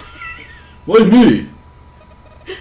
Just shut up and stop this thing! How the hell? There has to be some sort of emergency shut-off button. There isn't anything like that. How the hell do you know? Because I looked for it 9 years ago. Yeah, Lotus isn't happy about that. Can't really blame her. Wait. The floor. It's moving! What? Are you kidding me? What else can I say about it, but... What the hell is that? Wow. What else could I say but... What is that? The floor opened and a machine rose up out of it. It looked like a computer. At least it kind of did. There was a monitor, a keyboard, and a cross-shaped device of some kind. Something about the machine scared me, but I forced myself to walk up to it. I was terrified. Tears poured down my face. I wiped them off, even as more took their place, and forced myself forward. Finally, I reached it. I looked at the screen. It was blank. All I saw was my own frightened face staring back at me from the glass, drenched in tears. All I can see on this face is a reflection of my own face. Oh, sorry, all I can see on the screen, not my face. All I can see on my face is my face! My face! How can I That's see normal. my face? Looking kind of freaked out. I'm sweating like crazy, but seeing it kind of drives it home. Okay, Junpei. Just calm down, alright? Everything's gonna be okay. God, I wish that thing would just shut up. Automatic incineration will take place in 15 minutes. Alright, back to this thing. If it's only showing up now, then it's gotta be important. But what the hell am I supposed to do with it? Hey, move! Hey, we're all tense, lady. That doesn't mean you get to shove people around. Okay, it's turned on. There's nothing on the screen, though. This is bad. This is really bad. If there's nothing on here, how are we supposed to do anything with it? Sure, just push buttons. I'm sure that'll... Oh. Huh. Well, at least it's on now. What's on the screen, though? What is this? What the hell? It looks like some sort of puzzle. It's got a bunch of numbers scattered across the 9x9 grid. Numbers range from 1 to 9. Do you think if we solve this puzzle... The incinerator will stop? Yeah, well, we can hope, right? Alright, puzzle. How do you work? And that goddamn voice again! Automatic incineration will take place in 13 minutes. Shit, 13 minutes. Can we really do this? It feels like it's gonna pop. My heart was pounding like it was about to explode. I stared at the puzzle on the screen. I was sure I had to solve it, somehow, but I had no idea how. My connection to Junpei had been gone for a while. My mind was gone. I couldn't get any more information from him. I felt the seconds tick by as I stared at the screen, completely lost. My cheeks felt hot as tears poured down them. Then I heard a voice. Hey, what are you doing? It was muffled. I turned around.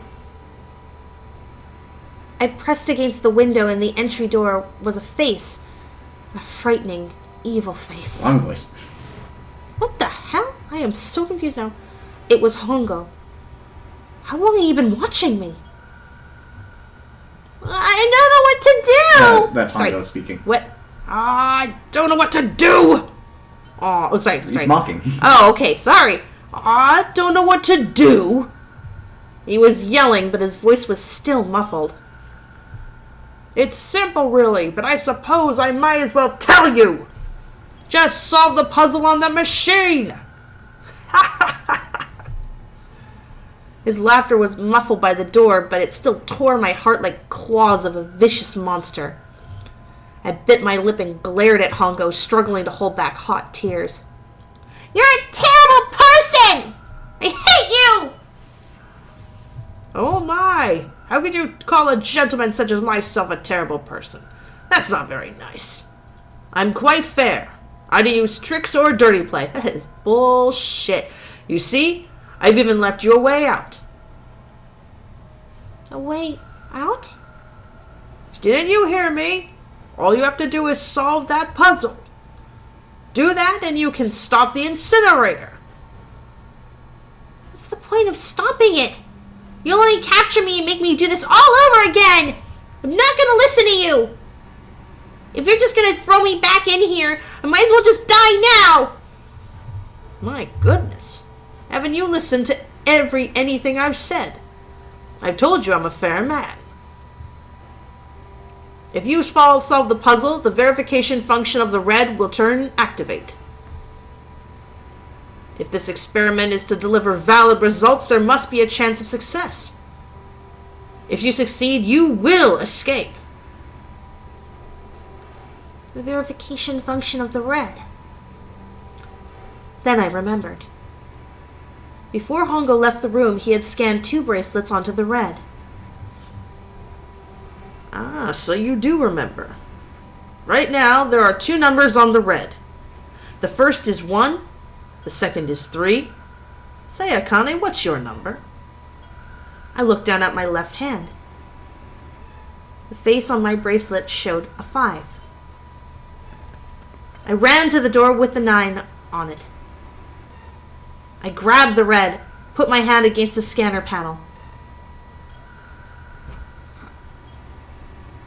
Nope. You really aren't one for listening, are you? I hear Hongo's muffled voice from across the room. I already told you, didn't I? Once you solve the puzzle, the verification function of the red will activate. In other words, if you haven't solved the puzzle, you can't enter your number. What kind of a fool are you? Why are you doing this? You could never understand. You don't know what it's like to spend every day surrounded by monkeys. Now start the experiment. Solve the puzzle. I can't. I don't know how. Of course you don't. Isn't that the point? You understand, don't you? Access the morphogenetic field and solve the solution. Find the solution. Jeez. I can't. Then you'll die. You'll burn alive. Ha ha ha ha ha. Sorry. It's gonna be... Thank you. You're so much better at that part than me. I was kind of letting you do this for a part, but do you want me to take his lines over? Sure, please. It is so freaking awkward. I'm terrible at this type of... I can't do the same tone you can. Then you'll die.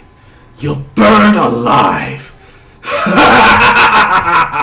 It's going to be quite hot in there in a few minutes. See, everybody? Isn't he so much better at it than I am sometimes? I imagine it will be very painful.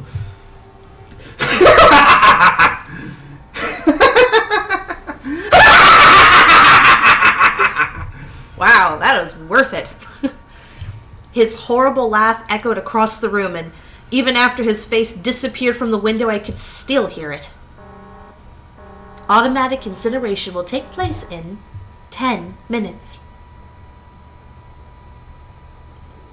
I was crying.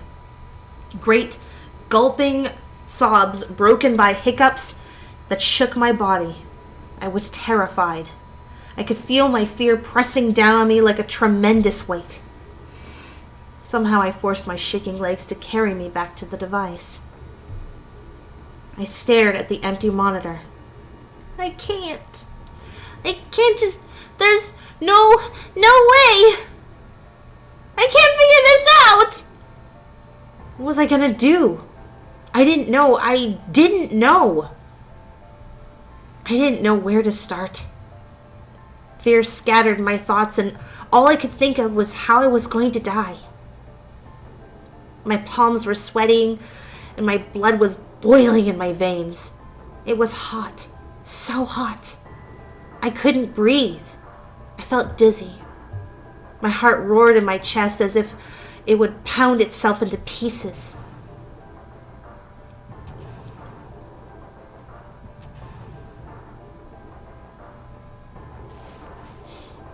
I reached into my pocket. I wrapped my hand around the thing I'd come back to get. The doll Jimpy had given me. At least I had that. I held it tight in both hands and prayed. Help me, Jimpy. Help me. Help me. Help me. Jimpy. Jimpy! Jimpy! Please, help me. Jimpy. Akane! Akane! Jeez. Who the hell is Akane? Shut up! Just shut the hell up! Seven and Lotus don't understand. Seven and Lotus don't understand. I think Clover and Snake have an idea, though. Clover's looking at me. And I think Snake may have figured it out. No, it doesn't matter. They're in my way. Where'd she go? Maybe over here. Akane! Akane! Can you hear me? Akane! Say something! The frick? Fuck! Something break our connection? Sorry, I just heard her. Shit! Akane! Answer me! Akane! Jimpy? I spun around. I heard a voice. His voice. I looked around. He wasn't in the room, of course. But I heard it so clearly. Like he was right there. Jimpy! I screamed as loud as I could. Immediately I heard him call back. Akane! Jimpy! That's her! She's there! Then that means... Akane! Are you in an incinerator right now? Yes, I am! How did you know?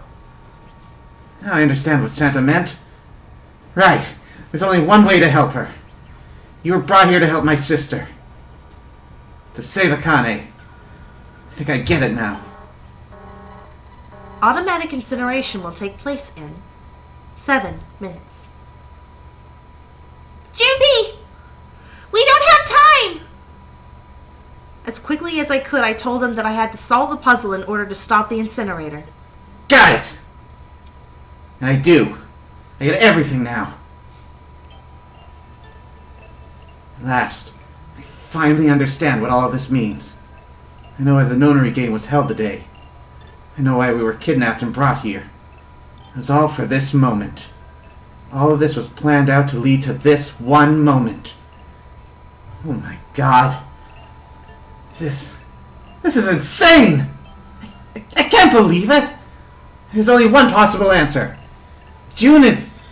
Zero is... Akane Kurashiki. She recreated the history... Let me try that again. She recreated the history of the future that she had a glimpse of 9 years ago. She tried to save herself that way 9 years ago. No, she's trying to save herself right now! That means that there's only one thing for me to do. Even if this is all some sort of insane plan, I will save her. I will save Akane Kurashiki. I must save her. No matter what!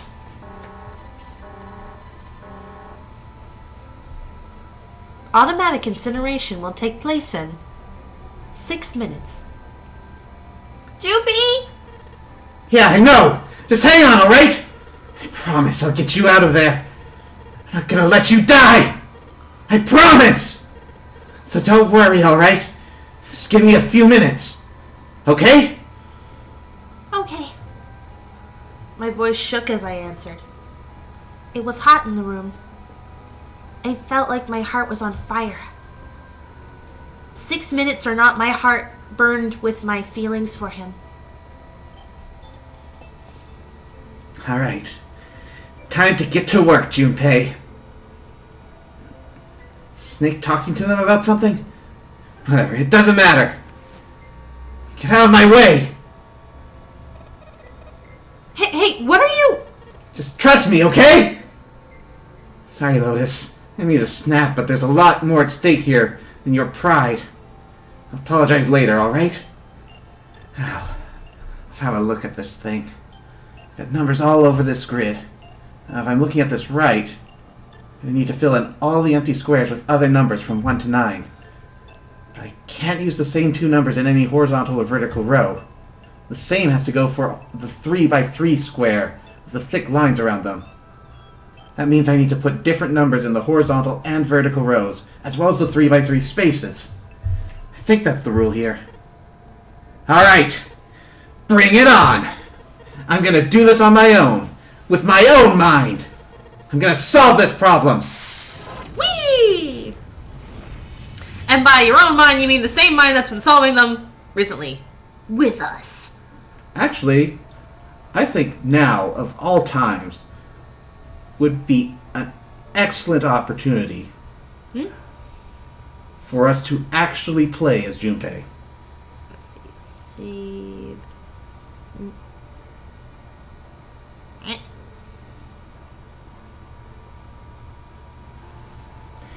This entire game was built for the DS. Really?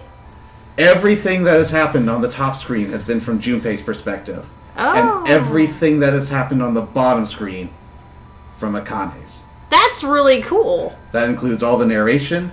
That includes all the puzzle solving, which is the epiphanies that Junpei has been receiving. All of them have been transmitted through the morphogenetic field. The morphogenetic field named Zaren Lith. Awesome. Okay, now. This is just Sudoku. My dad would be great at this puzzle. Sudoku's pretty easy. So we got 1 and 5 missing from here. So this must be 1. That's 5. So we're missing 4, 6, and 8. 6 cannot be here. So 6 has to be here. 4 and 8. Since there's a 4 up above that 8. Hey, we got a plus. Hey. What other areas are nearly done? So we're missing 1, so that goes here. 3, it goes right here. 5, right here. 7, 8, 9. 4, 5, 6. So 7 and 8. 7's right here.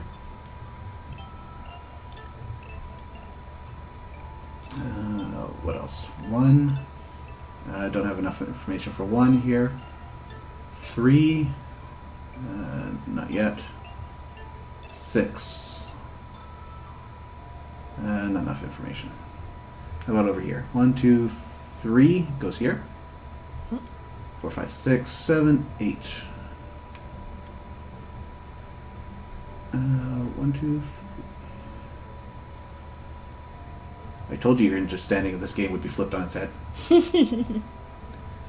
That's pretty cool. What else am I missing? There's another area. 1, 2, 3. Goes right there. 5. Not enough information yet. 6, 7. And 8 is missing. So 8 is there. 1 goes there. 4, 5, 6, 7. 2, 3, 4, and 9.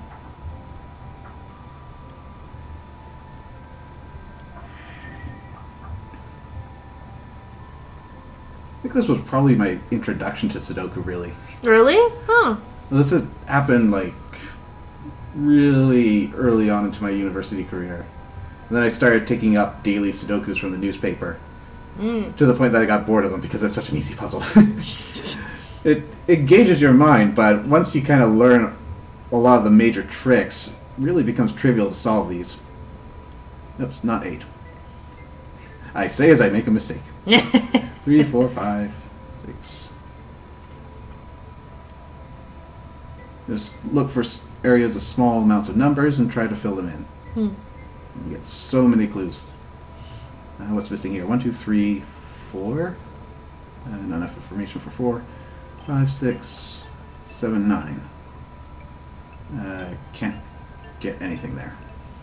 I'll be honest, I've never had a chance to play Sudoku, so I'm not quite sure how it works. So it's just a huge number puzzle, as Junpei explained before. You get 9 numbers, and they each need to fill up each of the empty spaces in a certain way. You can only have one of each number in each square, one of each number in each row, and one of each number in each column. So it's kind of like an expansion of one of the earlier puzzles we did. What determines what positions they go into? Process of elimination. Oh, okay. So let's see if I can find another example. 2, 3, 4. Okay, so like right here, we can see that there's no 4 in this square. So 4 has to go into one of these blank squares. We can also see there's a 4 in this row. So that means it can't be in any of these squares because then it would violate the row rule. Oh, okay. There's also a 4 down here, which means it can't be in this square, which means it goes right there. Okay. I thought this had to do with like a combination of the numbers to determine which one's missing. In a sense, you can go from it pretty much any angle, but it all comes down to process of elimination. Okay, so I didn't realize that like the different rows actually apply to each other across the entire board. Yeah. It's not basically a whole bunch of isolated squares. No. It's a bunch of isolated squares inside of a larger square with rows and columns. Okay. That makes more sense. So 4 does not give us any new information. So 1 has to go here because we got rows, or columns rather, up there. 2, 3. Well, 3 cannot go here, which means 3 has to go here. And that means this is 6 because that's the only number missing from that. 1, 2, 3, 4, 5, 6, 7, 8, 9. Can we not get... I make a mistake here? Should have given us a square. I'll clear this out just in case. No, Chibi, don't make mistakes. It's fine, Akane. Believe in the Junpei who believes in you. Like, fuck, I know what I'm doing.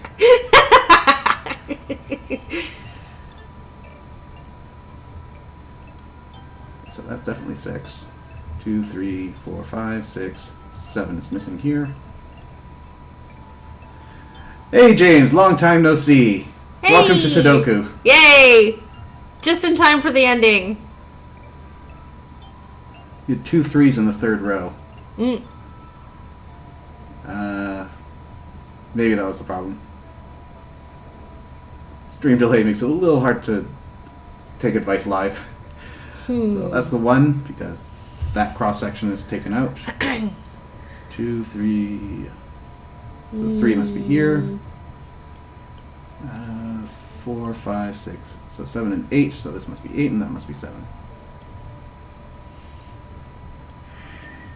Okay. Okay, yeah, that was correct. 1, 2, 3 goes right here. 4, it's right there. As the puzzle comes together, a lot of these steps get a lot quicker because there's a lot less empty space to cloud your judgment.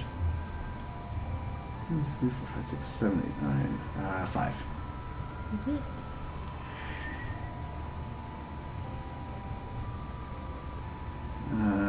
So let's try to solve this if we can.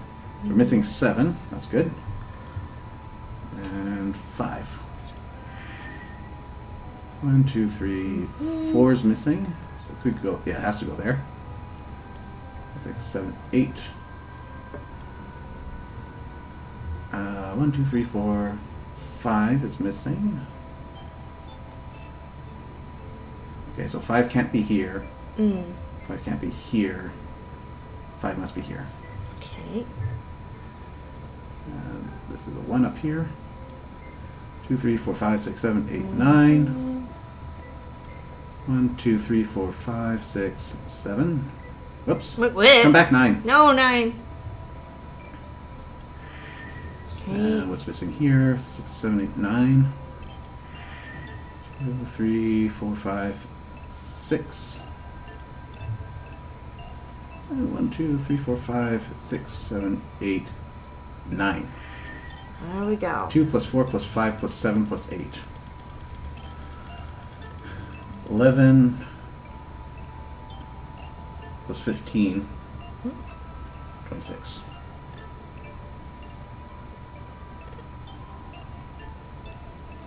Whoa. Say! Sorry. Yeah. Wrong hero right now. Flip it around. Yes! That's it! Akane! Did you get it? Yes! I did! I solved it! Well, I mean, really, you solved it for me, but I copied everything you did. Now I just have to press enter. What are you waiting for? Yeah, what are you What the hell are you waiting for? Push it! Push it! Okay, I will. Like now! Like seriously! I hit the enter key.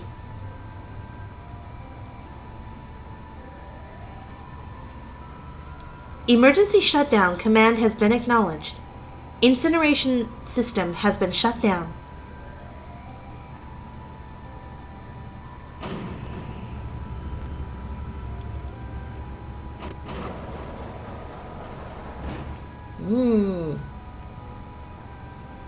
Chippy!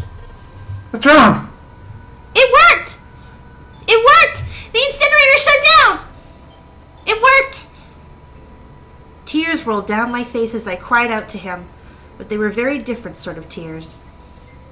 A wonderful feeling of accomplishment and relief flooded my body. At the same time, what strength had left disappeared, and I collapsed to the floor. For a while I just lay there, laughing and crying and enjoying being alive. Every time I thought about him, I thought my heart would burst. I can't quite believe I did that. I'm so glad. So glad. I feel like my heart's on fire. Oh crap, you have heartburn. Get out Oh of shit, there! the incinerator's still on. I don't have time to be thinking about that kind of shit. I need to tell Akane. And maybe... Akane! Maybe put Sorry, but things are kind of busy over here. I'm gonna have to hang up now, okay? Hang up! Oh, of course, that's fine. I wiped the tears from my eyes and nodded vigorously, even though I knew he couldn't see me. Then I looked over at the corner of the floor. There were 2 bracelets Hongo had left behind. Now, well, Sun and Lotus don't look particularly happy with me. Not a very nice look to give someone who just saved your lives, guys. Junpei, are you... Okay? Ah, shut it. Right. Okay, so maybe they have a reason to be pissed off. So what if I haven't pressed the enter key yet? Do it! Alright, nothing holding me back now. Here goes! Hey, What? Automatic incineration will take place in 90 seconds. Are you kidding me? Interrobag! What the fuck? it doesn't sound like it's stopping. What the shit? Why isn't it stopping? Okay, maybe I didn't hit the key hard enough. Try it again. And again. And again. Okay, that's not working either. Alarm's still going off. You have 90 seconds. What the hell is going on? I've got all the right numbers in the right boxes. It's perfect! What about the card reader or something? So why the fuck isn't this thing stopping? Automatic incineration will take place in 60 seconds. Oh, jeez. Hey, of course! That's what those numbers under the puzzle mean. Uh-huh. Snake, Clover, me, 7, and Lotus. Then, door 9. No, that's not it! That's it! The number on the door isn't a 9! It's not even a number! It's hidden. But an exit can be found. Seek a way out. Seek a door that carries a Q. Ooh. So, when the company was busy localizing this game, they had gotten a significant way through when the head guy called up the others and said, "Fuck, guys! The entire plot hinges on a pun." Like I said earlier, Kyuban no Otoko was very important to solving this mystery because 9 is pronounced Q in Japanese. Honestly, I kind of gotta give them props for going as far as they did. It really doesn't work out when you got people reading the script, but if you're reading it silently, you could plausibly make the connection that, oh, I've been misreading this the entire time. That's funny. Holy shit. Of course! We just have to put the right number into the red end.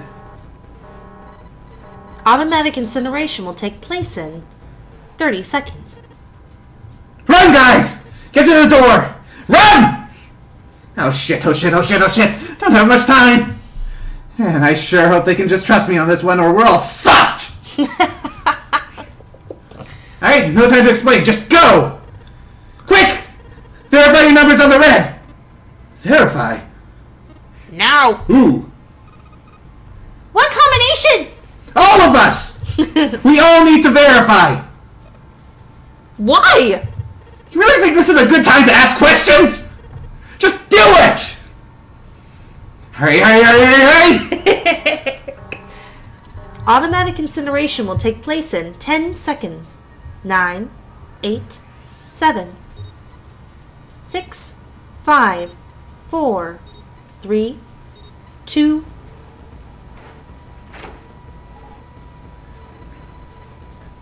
Central gate has been opened. Incineration system has been disabled.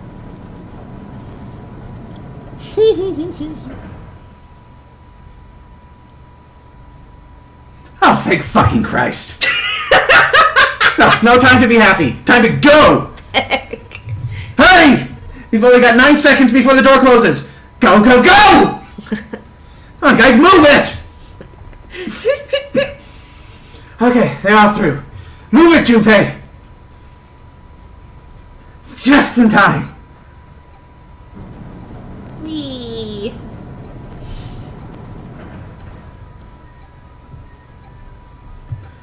And there goes the door. No, don't calm down yet. You're not dead.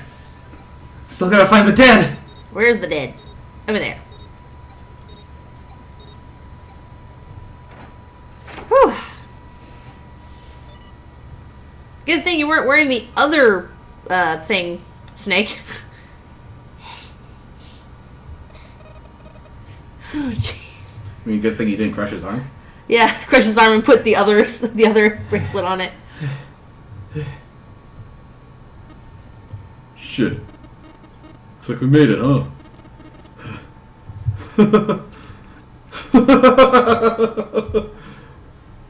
Yeah, that guy sure can laugh when he wants to. Looks like Clover and Lotus are totally out of energy. That snake probably can't see the sky. He sure can feel the fresh air.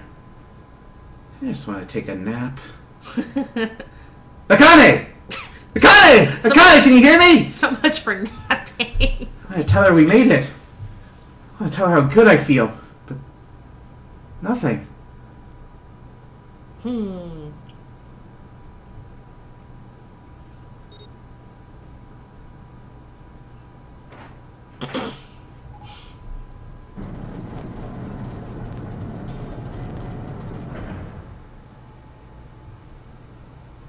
The door opened. Standing in front of it was my brother. Akane! Ollie!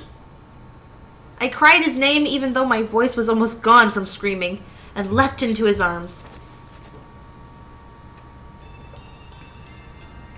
Oh, Ollie! Akane! I buried my face in his chest and cried again. I cried and cried and cried. The steady thump of his heart in my ear made me feel like I was home. Its beat was almost like a lullaby. I wrapped my arms around him as far as they would go and held him as tight as I could. Just to be there felt like a miracle. I hadn't felt the warmth of another human body in what had seemed like an eternity. I just wanted to stay there in his arms forever. But I couldn't. The moment I passed through the door, my bracelet had begun to count down to death. I leapt away from him and looked around. The door had already closed. I spotted the dead only a short distance away. It took me a moment to get to it and scan all the bracelets. I left the ones Hongo had dropped on the scanner panel. That was it.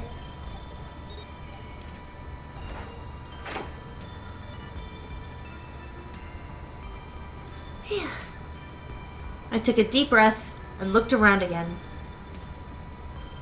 The huge detective who had been called Seven in 9 years, and Snake, the blind boy, were looking at me. They seemed to have been utterly stunned by my sudden appearance. Their eyes were wide and their mouths hung open. All right, let's get out of here. If we don't book it, we might run into Hongo again. I was right. Sorry, I did her. I Sorry. was only piecing it together by about here myself. I'll do that again. All right, let's get out of here. If we don't book, we might run into Hongo again. I was right. It was time we got moving. The mention of Hongo seemed to jar Seven and Snake out of their surprise, and they nodded. We took off running up the spiraling staircase to freedom.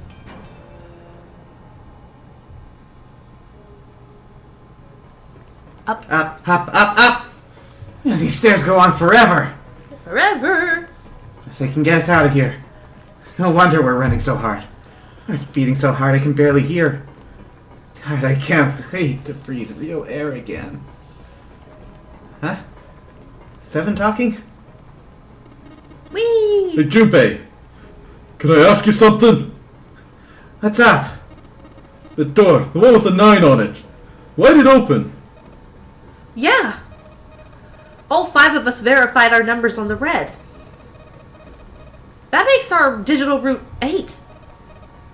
It shouldn't have opened. It's not like you, Lotus. I thought you would have figured it out already. Huh? Why? Because you were the person who taught me about the idea of bases. Bases. Bases? Right. Yeah. What are the 2 numbers in base 2? 0 and 1. How about base 10? That goes from 0 to 9, right? That goes from 0 to 9, right? Yeah. And how about base 16? 0 and F. After 9, it starts at A and goes from there B, C, D, etc. You're right. In other words, A in base 16 is 10 in base 10. B is 11, C is 12, D is 13, and so on. So, what about it? Don't you get it? What if we keep going with that pattern? What if you go way past base 16, all the way to base 27? Base 27? No, base 27? It's tripping us up. Yeah. Well, the numeral digits are the same. So I guess you call it alphabetical digits. E is 14, F is 5, G is 16. H H is 17, I is 18, J is 19. K is 20, L is 21, M is 22. Got a somebody running too. N is 23, O is 24, P is 25. Yeah, and? What comes after that? Q! 26! What does that mean? That wasn't a 9 on the door. It was a Q! A fucking lowercase q! Yeah, that's pretty much it. That son of a bitch. Let's put it another way. Say that was a 9 in base 10, but a Q in base 27. Time for more running. God, my thighs are killing me. Cardio. I swear, any moment now I'm gonna tear a muscle. I feel like every single cell of my body is dying for air. Yeah, every breath I take is a chore now. I feel like my lungs are gonna burst. Maybe it's just a short rest. Nope. Nope, can't stop. Don't have time. Every time that happens, bad stuff happens. On legs. Can't be many more of these steps left. You are a long Run! way down. Run! Like a bullet down a rifled barrel. Like a tornado cutting through a sea of clouds. Like we're running along the back of a giant coiled dragon. Finally!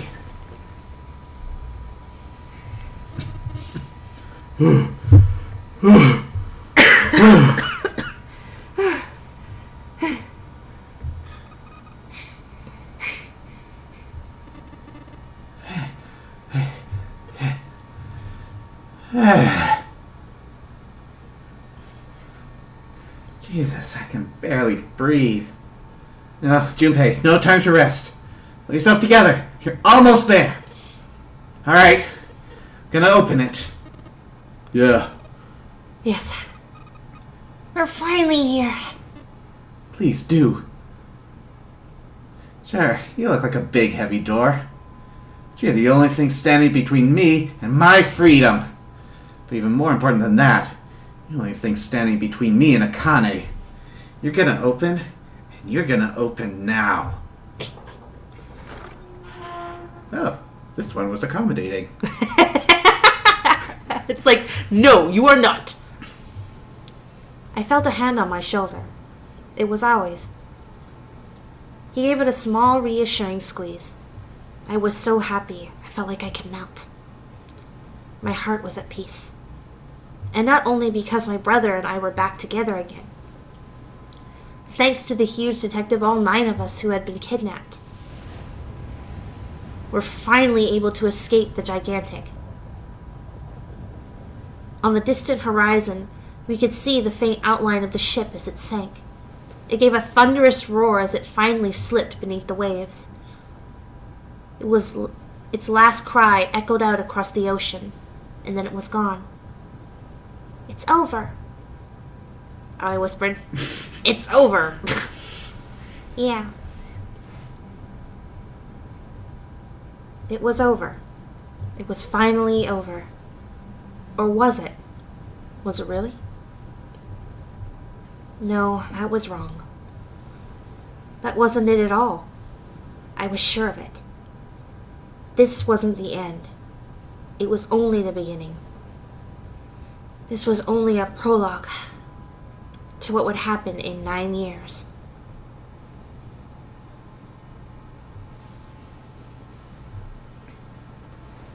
So that means we're in building Q.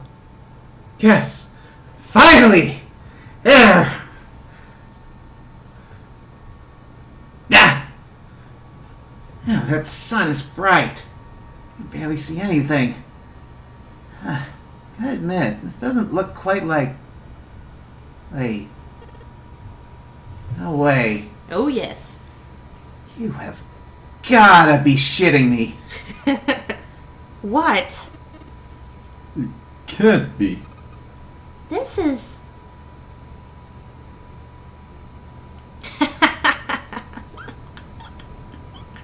Yep. You're in Nevada. Or, yeah. You're the other one. This is the building in the Nevada desert. the mock experiment building. Oh my god. This whole time we were building Q. Sure enough, that's a desert out there. With mountains all around it. Hello there, son. Boy, am I ever glad to see you. This was a triumph. Sorry. I don't think I have ever been so happy to see a sunrise. Huh? Did you just hear something fall? Yay! Right, bracelets. I guess I've never really got a good look at the underside of one of these. See what's inside you.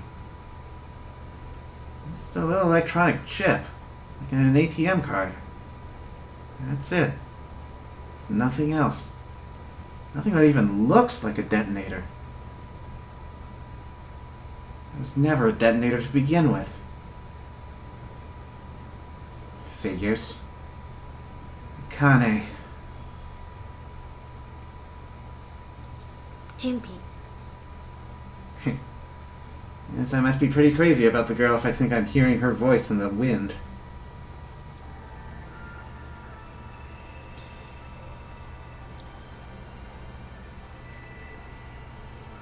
What, did it repeat or... Never mind. No.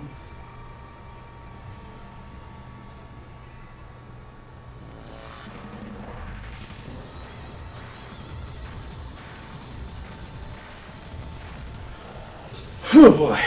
That was quite the journey. That was cool. So what, did they just take off? I mean, Santa just took off? Oh, who knows where he went. Hmm.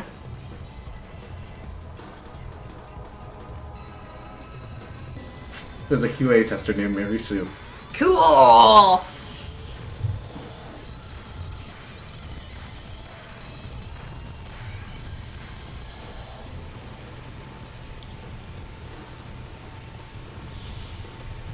Yay! That was cool. So he was just like kind of projecting, I guess, what he thinks a adult Akane looks like, or was she actually there? We'll talk about that in a little bit. Ah! Okay. Plus, what about Alice? We ever gonna find out if she was actually there? Well, if she was, it'd be at the bottom of the ship, so it's at the bottom of the ocean, so I guess that doesn't matter. Yeah, we But- were definitely on a ship in the ocean. Yeah.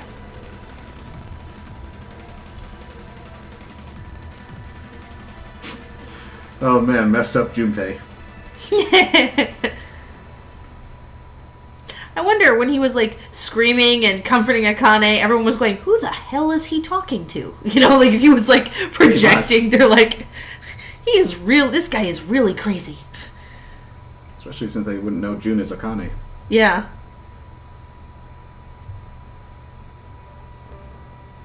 Aw. Okay, who's saying that first? Akane. Okay. Are you okay? Come on. This is nothing. Really? Yeah. You don't look okay. It was just before the end of elementary school. Jimpy and I were sitting next to each other on a small hill, looking down at the town. The sun slowly set. How does it... look then? He was half serious and half joking. I thought about it for a minute first. Oh, jeez. Well, let's see. It looks like you kissed a toad and got warts, but then they kept growing and growing and growing. What does that even mean? Junpei grinned and... See, I told you you were not okay. You're too reckless. You can't beat 5 8th graders, Junpei. That's crazy. Yeah, but I could just stand there. I mean, don't you think so? I'd do something.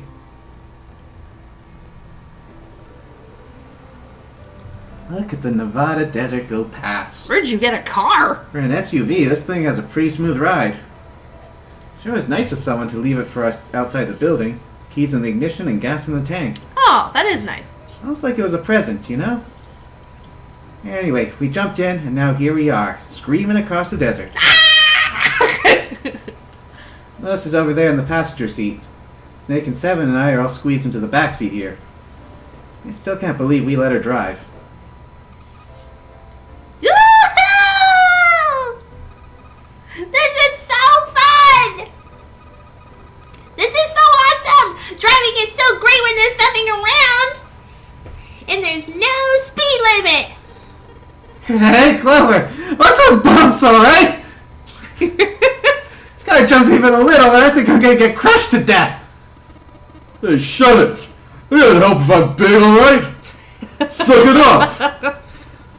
Why don't you drive, Seven? I'm a cop. I ain't gonna break the law. He doesn't have an international license. Yeah, but you could have sat in the passenger seat. Oh, hell no. There's no way I'm giving this seat up. And Clover, there's no need to slow down. The car Santa and Six are in should be somewhere down this road ahead of us. Yeah, saw some fresh tire tracks going out. There's no doubt about it. Then we've got to hurry if we want to catch them, don't we? Sure thing. Oh, shit! Damn it! She doesn't have to drive so fast! I didn't even think a car like this could go this fast! It's just throwing up a lot of dust! It was a couple of hours after we'd run into the junior high students. They'd been hiding in the bushes on the back of one of the hills, drenching a kitten in gasoline. Jeez, those kids are sick. The moment we saw what they were doing, Jimpy ran up to them furious. Hey! What the hell are you doing? Then he jumped on them. He quickly scooped up the kitten and tossed it to me. I caught it, ran for the police station as fast as I could. Help me! Police officer! You have to come with me! The policeman and I headed back to the hill. All we found was Jimpy sprawled on the ground with a face covered in big, swelling lumps. You couldn't run away after you threw the kitty to me? I asked him. He stuck his tongue out, through the hole in his mouth where a tooth had fallen out. Yeah, I guess I coulda. Then why didn't you? I didn't want to. I wanted to beat him up. Beat him up real good. Because of what they were doing to the kitty? Yeah, that too, but I think we were the ones behind those murders our first semester. Remember?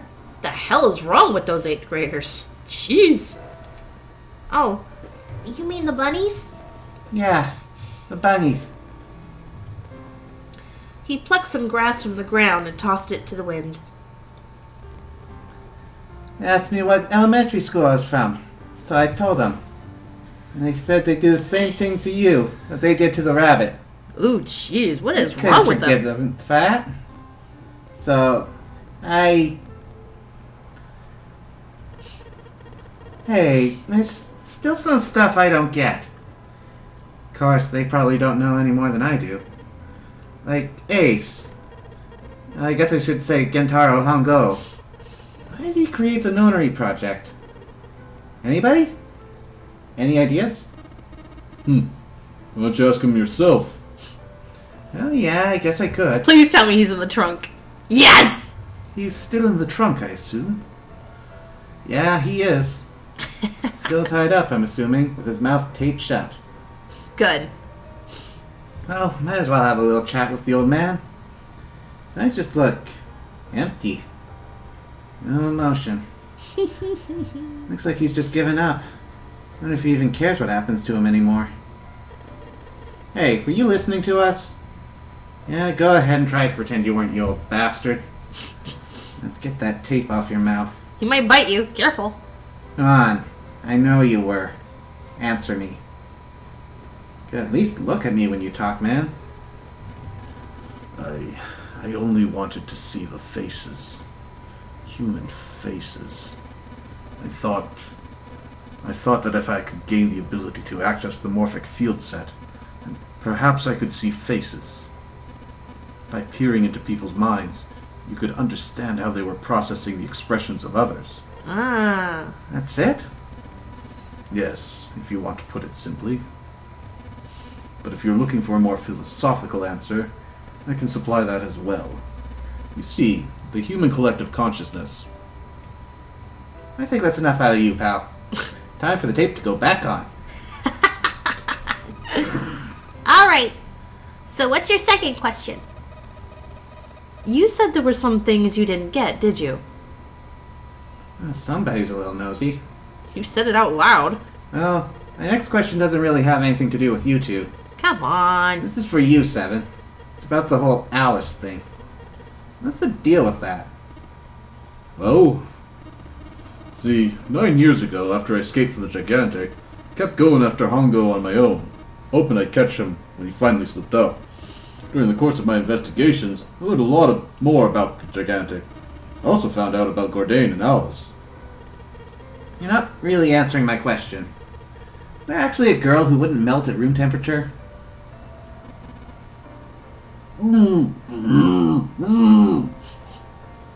Sounds like Hongo has something to say.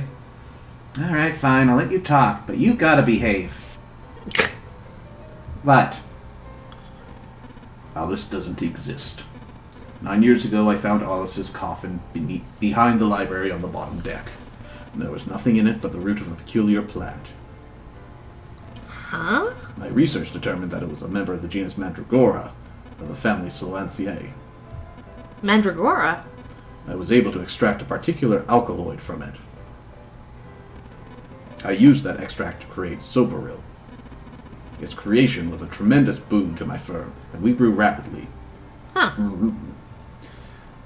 Shit, this is gonna go on forever. Hey, I wanted to know what that was. Tape's going back on, Hongo. The rest of my questions can wait a bit. No, I think I'll just enjoy the ride. Here. This is for you. Actually, I think this is Junpei. You sure? Yeah, it is. Okay. Here, this is for you. What is this? This is a for you doll. Name is Junpei. Junpei pulled something out of his pocket and shoved out his arm toward me. In his hand was a doll made of small yarn enough to fit in his palm. Junpei, are you sure this is a for you doll? Huh? Yeah, the lady at the shop said so. That means it's for you, right? Are you sure this is not a voodoo doll? Oh, I've seen those. They're popular. What? Oh man, Well, it looks like a voodoo doll. I mean, you do know what a voodoo doll is used for, right? Yeah. Guess calling it Junpei isn't a very good idea then. Why are you giving me this anyway? It just seems really sudden. You know how after June we aren't gonna get to see each other too much? I mean, you're gonna be in different schools and I just thought I'd,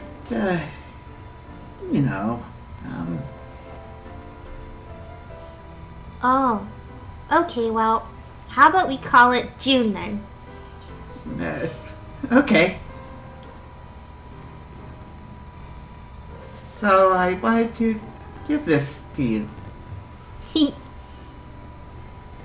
You sound like some sort of tribal chief in a bad movie. Yes, I, head of tribe. This doll, traditional charm of tribe. This is so bad. So I give me.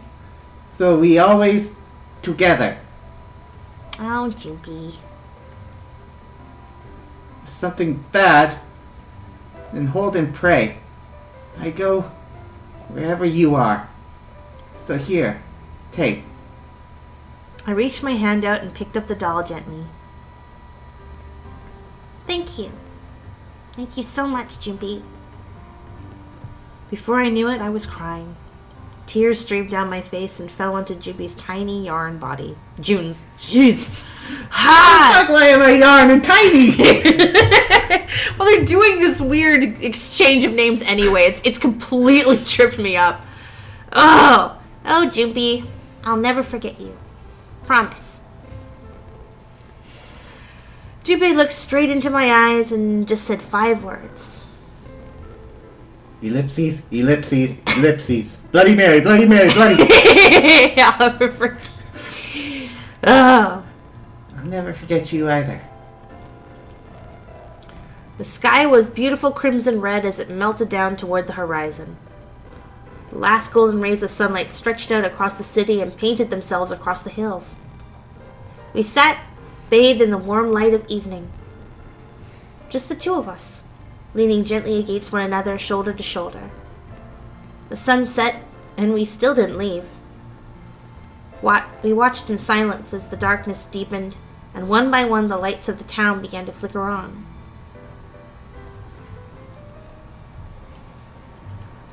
Still one thing I don't get. To be honest, the biggest mystery as far as I'm concerned, and also the only one that's really important. It has to do with June and Akane. 9 years ago, she died in the incinerator on the Gigantic. But she's still alive now. It's June. But how? Is it because I tapped into the Morphic field set and saved her 9 years ago? Alright, let's say that makes some kind of insane sense. If I did that, then how do I make sense of what Seven remembers? Snake makes sense. He's blind. He couldn't have seen her body anyway. But Seven, he said he was sure he saw it. Does that mean there's some kind of historical discrepancy? Or, wait, maybe that's not it at all. There's one other logical explanation. Was what you told me the truth, Seven? You look satisfied. No. No way. He couldn't. Hey, look over there. There's somebody next to the road. Huh?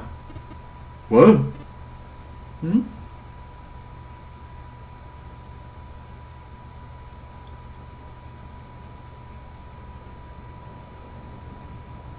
What the? Whoa! What the heck? The burning gaze of the Nevada sun pounded on her head. The desert around her rippled with heat. Standing there on that shimmering path was a woman, her arm out and her thumb up. It would not be long before Junpei realized who she was. What the hell?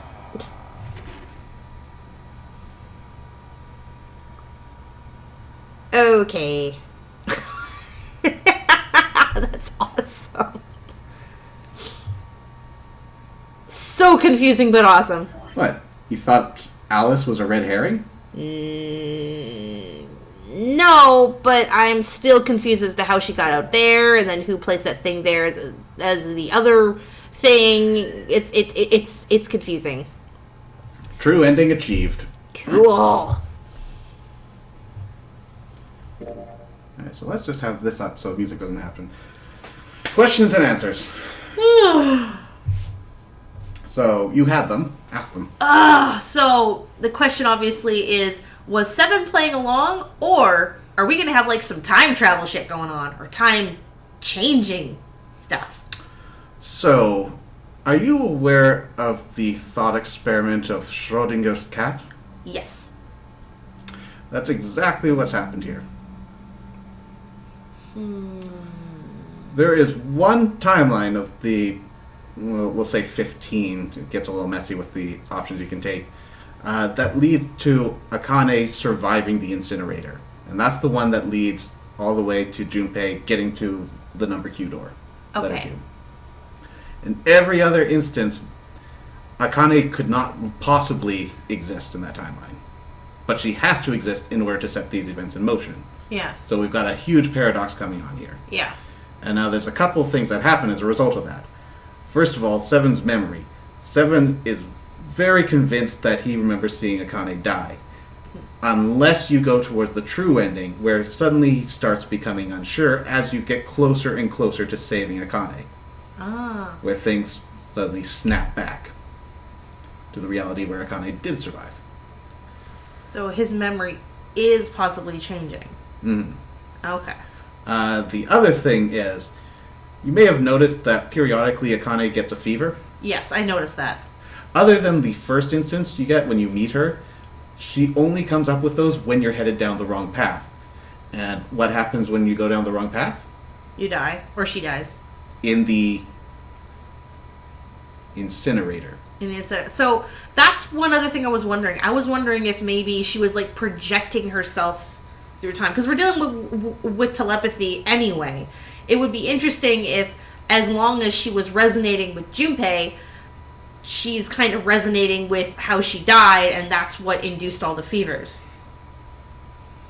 So the question is, was she ever physically there with them, or was she something that only he saw? She is always there until events begin to contradict her own existence, in which case she starts to fade out. And that's why sometimes you see that she completely disappears from the timeline. Okay. Alright. That was confusing. By intent. Alright. It's cool, though. So I think there was something else you're wondering about. Yeah, what's the deal with Alice? So, Alice is actually a character you get to see in the second game in the series. Yeah, like obviously there are two things that have just been introduced, and we're not going to learn about them until later. Alice is one, and then they keep bringing up this type of chemical that was found there instead, made from an ancient plant. That never sounds good. Okay, so the deal with Alice, and I'm fairly fine with revealing this spoiler because it happens fairly early into the story of the second game. Alice is not actually the Alice of myth. Okay. However, she is Egyptian. She is named Alice. She does like to confuse people with that story. And yes, she actually does dress like that. Okay. Well, she's a little bit more conservative in the game, but let's see if I can bring up a picture. Okay.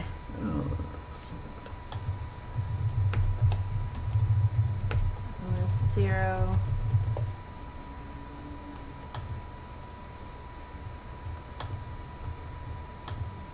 Not by much. I mean, she's got pants or a skirt. The other one has pants and a wraparound. She looked like she had a bare ass. No, she didn't. She did to me.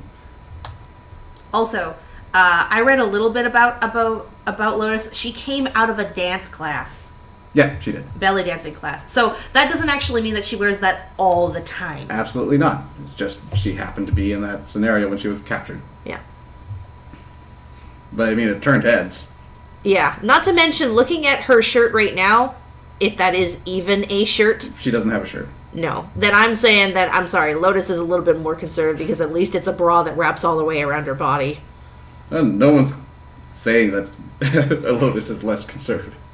Or more conservative, or whichever way. You said you said that Alice was more conservative. I'm Sorry. gonna have to argue that she's not. I meant compared to the picture we saw at the end, where you've got this bare-ass lady with like a shawl hanging off of her. Oh, okay.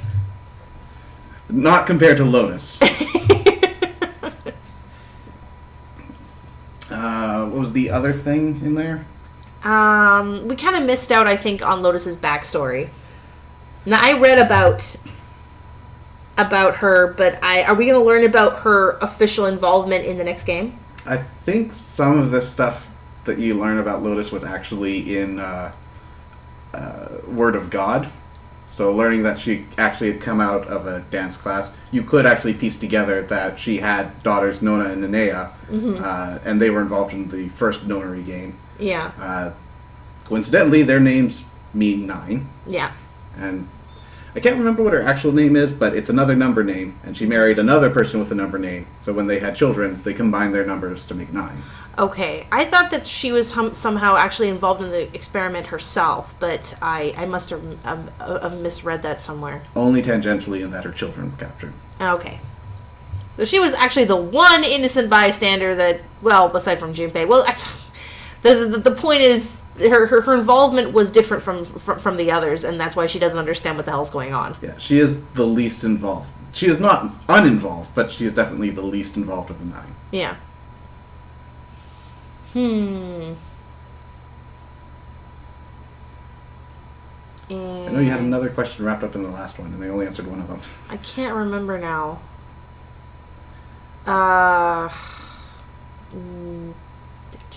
It sounds memory. So Aoi and Akane, obviously you didn't see them at the end. They went their own ways because though they had their reasons, they did ultimately orchestrate murder. Yeah, they did. So they gotta kind of get out of there. Yeah. At least as far away from the detective as possible. I'm pretty sure Junpei won't turn them in, but it's gonna be awkward. Well, they can't really rejoin society, can they? Well, yeah. Maybe. I don't know. I mean, who's gonna know? I mean, I suppose the detective's gonna report everything, and the guy is gonna confess, hopefully, about what he did, and hopefully justice will be served. But we'll have to see. I would actually not put it past Seven to change some details in his report, Yeah, exactly. especially when it gets to time fuckery. Time fuckery and how he remembers things and stuff. So it's gonna be. I Crazy. mean, he's probably going to have to resolve that somehow. He might omit Akane so that sort of clears the trail for her a little bit, gives her a head start. But he's going to have to corroborate with his earlier report in the incident. Not to mention, how is he going to explain the very last part? Oh, by the way, my friend communicated with the girl that is Zero and communicated through time so that they could solve the last puzzle. Yeah, you're just going to have to believe me that worked. Plausible deniability. Junpei didn't actually explain that to him, did he? No, he didn't. So how is he going to explain what happened if he doesn't even know what transpired? He said he promised that he'd explain everything, though. This crazy kid, he just came into the puzzle room and he was like, dude, and then he solved the puzzle. And like, what the fuck? But hey, we're out of the incinerator and not dead, so I guess I'll take it. For some reason, he was screaming Akane a lot. Like... I like to attribute it to his dementia. Momentarily onset by the stress of the situation. I'm sure if you scanned him now, you wouldn't find any traces of it. And then there's Clover and Snake. They're fine. Clover was actually named Clover. Yep, that was actually her name. Or in Japanese, Yotsuba was actually named Yotsuba. Let's see. A very subtle reference that you wouldn't get unless you went on a second playthrough after the true ending. Snake's true name is Light, and he will actually respond quizzically when you mention Light, as if you're calling his name. Oh, that's cool. Interesting. Something like, "Hey, there's a light here." What? That's cute. I guess that's everything. Oh, here. right, the Soparil. So that's more or less self-contained. The Soparil Yeah. was actually used during the story. It was the drug that Ace injected himself with during the hospital room. Yeah, I know so that. he went unconscious. And actually, it turns out that Soparil was the major product that launched Cradle Pharmaceutical. Okay, and he got it from this mysterious plant that he found in the coffin where he was thinking Alice would actually be. Yes. And more word from God, Hongo actually had ties to Lord Gordain, so that's how he had access to this. So, do we I can't actually... remember exactly what the ties were. Maybe it was like adopted or something. It's in the wiki, I'm sure. Do we ever get to learn what happened with Alice, the original Alice, or... She is a major character in the next game. Okay, so we Well- have the false Alice, and then we have the real Alice? In the sense of the false Alice, she is neither confirmed nor denied to exist. The Alice that we see is the fake Alice. Well, she's a real Alice, but she's not the frozen girl. Yeah. Though she likes to let people think she is. Okay. But she's completely separate from that. Okay, so the actual frozen girl is not... she's somehow a major figure in the story? Even though she never makes presence herself? I have not played the third game, but in the second game, I don't believe it really comes up. If it does come up again, then it's all in reference to Ice 9 again. Okay, that's weird. I mean, it's kind of cool, but it's a little weird. I mean, obviously, if Lord Gordain had switched out, if there was an Alice in there, and put the plant in there instead, obviously you put her somewhere. Or maybe Alice finally did thaw and dry out into the Mandragora. She turned into a plant. Maybe it was a nickname. We call this plant Alice. Well, no one called it Alice before they discovered that it was a frozen girl. So it had to be a frozen girl to start with. Somehow it got replaced with a plant. All right. Reportedly, it was a frozen girl to start with. You know how myths are.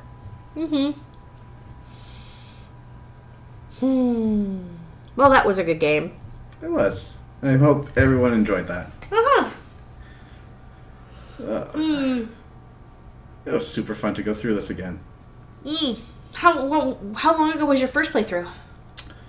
Well, I gave a number last time and it was wrong. And I can't give a more accurate number this time. It was definitely several years ago. Let's see. It's now 2017. Happy New Year! Yeah, happy New Year, everybody. Hope you had a good time. It was at least 5 years ago, probably more. Okay, so enough time so this was a good experience for you too. I lost a lot of the fine details, and clearly I didn't know what I was doing for most of the puzzles. You might have seen me solve some absolutely brilliantly, but that's because I actually did remember some of those pieces. Like, oh yeah, I have to cook the steak. And, oh yeah, I have to do all this ridiculous shit to get a bomb together. But at the same time, there are a lot of puzzles that absolutely stump me, like that horrible zero puzzle. Yeah, that was awful. We're glad that we had some help with that, by the way. Thanks, James, if you're still here. That was Hawk. Hawk. Hawk helped us with that one. Hawk. We had help from our audience, which was very helpful. Thank you. Yeah, and so getting to see the story again with the foreknowledge that Akane was the bottom screen, Junpei was the top screen, and slyly making you the narrator. That was cute. Alright, so it is starting to get late, so we will wrap things up there. As I mentioned at the beginning of the stream, I'm currently having some computer difficulties, so this weekend I will post a notification, which will be viewable as the title of my stream, as to how that's coming along. There may or may not be a stream next week, depending on what's happening. But you'll know. All right. Take care, everybody. Once again, thank you all for joining us on this adventure. And until next time, take care.